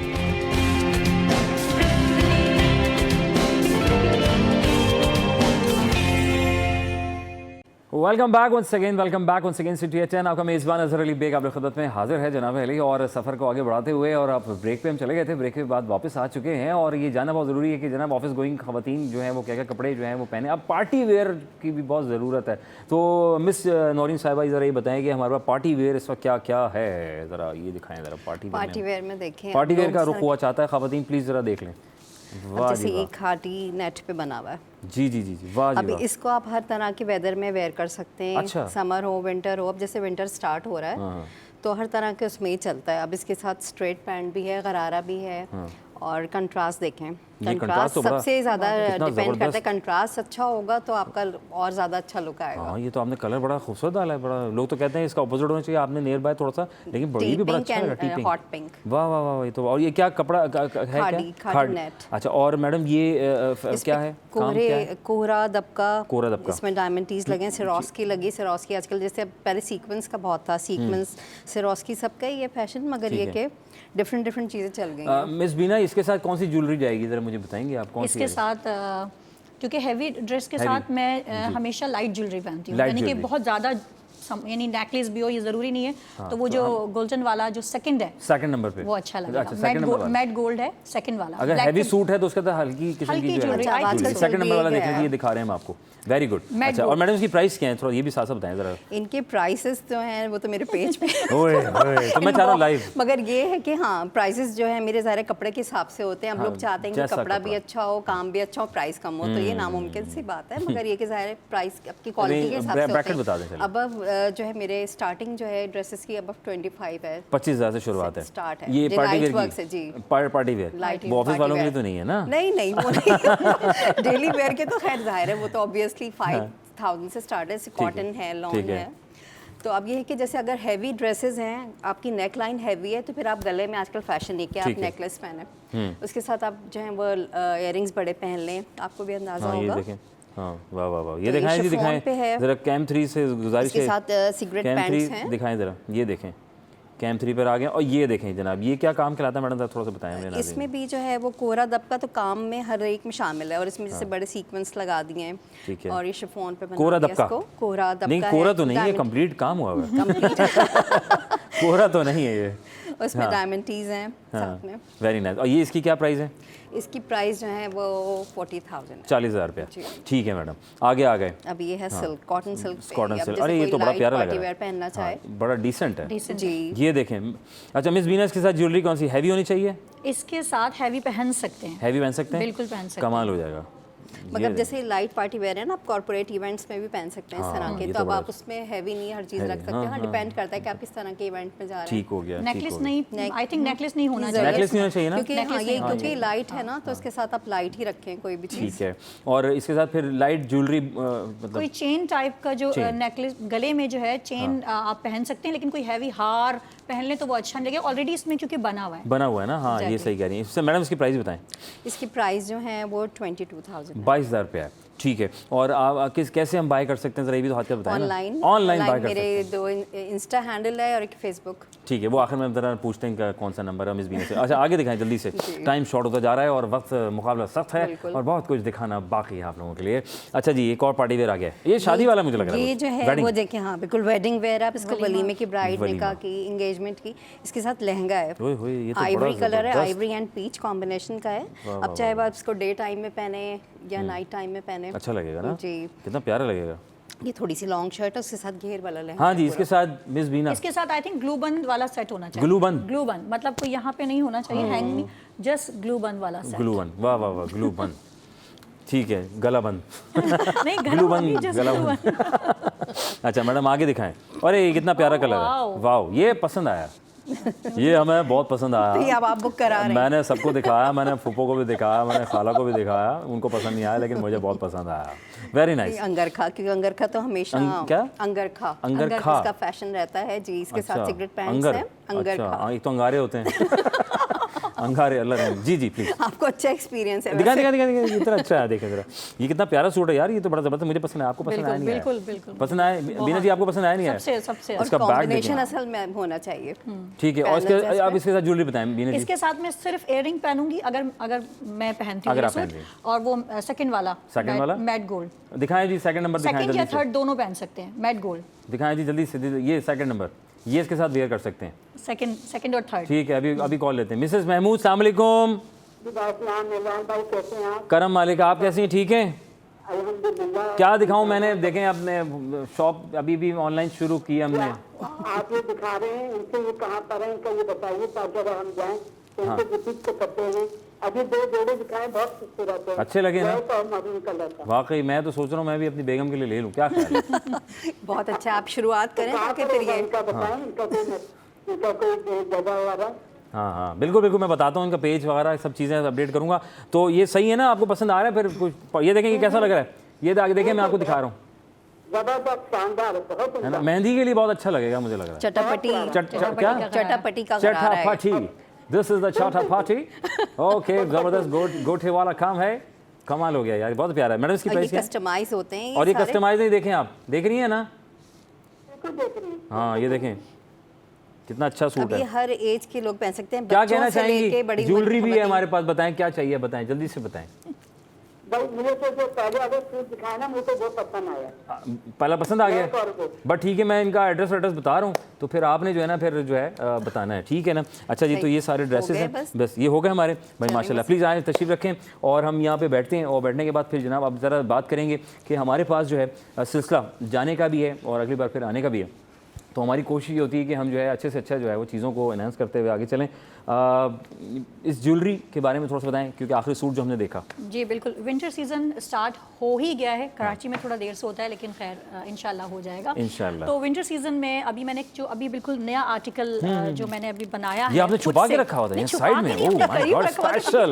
I want to show this ना, that's बड़ा why। special, तो okay। ये क्योंकि देखें जब गर्मी का सीज़न होता है तो हम उसमें बहुत हैवी ज्वेलरी को देखकर ही घबराहट शुरू हो जाती है, ऐसा होता है ना। लेकिन विंटर सीजन में जहाँ पे हम कलर्स को लेके बड़े ब्रेव हो जाते हैं, जैसे ऑरेंज कलर है, शॉकिंग पिंक कलर है, हम मौसम गर्मा में तो उसको देखकर ही घबराते हैं कि नहीं पहनना। तो ज्वेलरी में भी सेम ऐसा ही होता है कि बहुत हैवी ज्वेलरी नहीं अच्छी लगती, लेकिन विंटर सीजन में हम जो भी ज्वेलरी पहनना चाहें वो पहन सकते हैं। जैसे कि ये ग्लू बंद है, अब मौसम गर्मा में ग्लू बंद घबराहट होती है, पसीना और ये और वो, लेकिन आप अभी जो सीजन हमारा स्टार्ट हो रहा है तो उसमें ये ग्लू बंद, ये मेरा बिल्कुल अभी लेटेस्ट बिल्कुल लेटेस्ट न्यू वर्जन आ गया है, ग्लू बंद, और इसके साथ ये इयररिंग्स दिखाएं जी। ये वाह जी वाह, ये ऐसे करके ऐसे कर, हाँ, वाह वाह वाह, जबरदस्त, ठीक और है। इसकी मैचिंग के कड़े भी हैं, कड़े भी जो सेकंड ये मल्टी कलर से सेकंड सिल्वर, वेरी नाइस, जिसमें मिरर। ओके जी, वक्त की बड़ी कमी है और बड़ी प्यारी प्यारी चीज़ें आप लोगों ने अपनी मेहनत से जहानत से बनाई हैं हमारे देखने वालों के लिए, चाहने वालों के लिए। सबसे पहले वंस अगेन थैंक टू सबका, आप लोग तशरीफ फरमा हुए। जाते थे जल्दी से कोई पैगाम जल्दी से बता दें, जल्दी से फटाफट। जल्दी ये पैगाम है कि बस अब जैसे विंटर सीज़न स्टार्ट हो रहा है, हम अपने कपड़ों का और चीज़ों का ख्याल रखते हैं, तो इसी तरह हमें दूसरों के लिए भी सोचना चाहिए जिनको इस वक्त ज़रूरत है कपड़ों की, चीज़ों की। तो मैं चाहूँगी कि मैं खुद भी वो काम कर रही हूँ और आप लोग भी ज़रूर वो काम मिस नौरीन, आरजे बीना, हाँ बीना खान। अच्छा, मैसेज जो है वो ज्वेलरी के लिहाज से देना है या कुछ भी कह सकते हैं? कुछ भी जल्दी से। ओके, ज्वेलरी तो पहनिए, अच्छी ज्वेलरी सबका शौक होता है, तो अल्लाह आपको पहनाए और आप पहनिए इंशाल्लाह। और 2 अशार आपकी समातों के नाम करना चाहूँगी। हुर्फ हुर्फ रट कर भी आगही नहीं मिलती, हुर्फ हुर्फ रट कर भी आगही नहीं मिलती, आग नाम रखने से रोशनी नहीं मिलती। बहुत शुक्रिया जनाब अली, इस उम्मीद के साथ कि इंशाअल्लाह ताला आगे बढ़ते रहेंगे। कल दोबारा हाज़िर खिदमत होंगे, अपने मेज़बान अज़हर अली बेग को दीजिए इजाज़त। पाकिस्तान जिंदाबाद, अल्लाह ने के बान।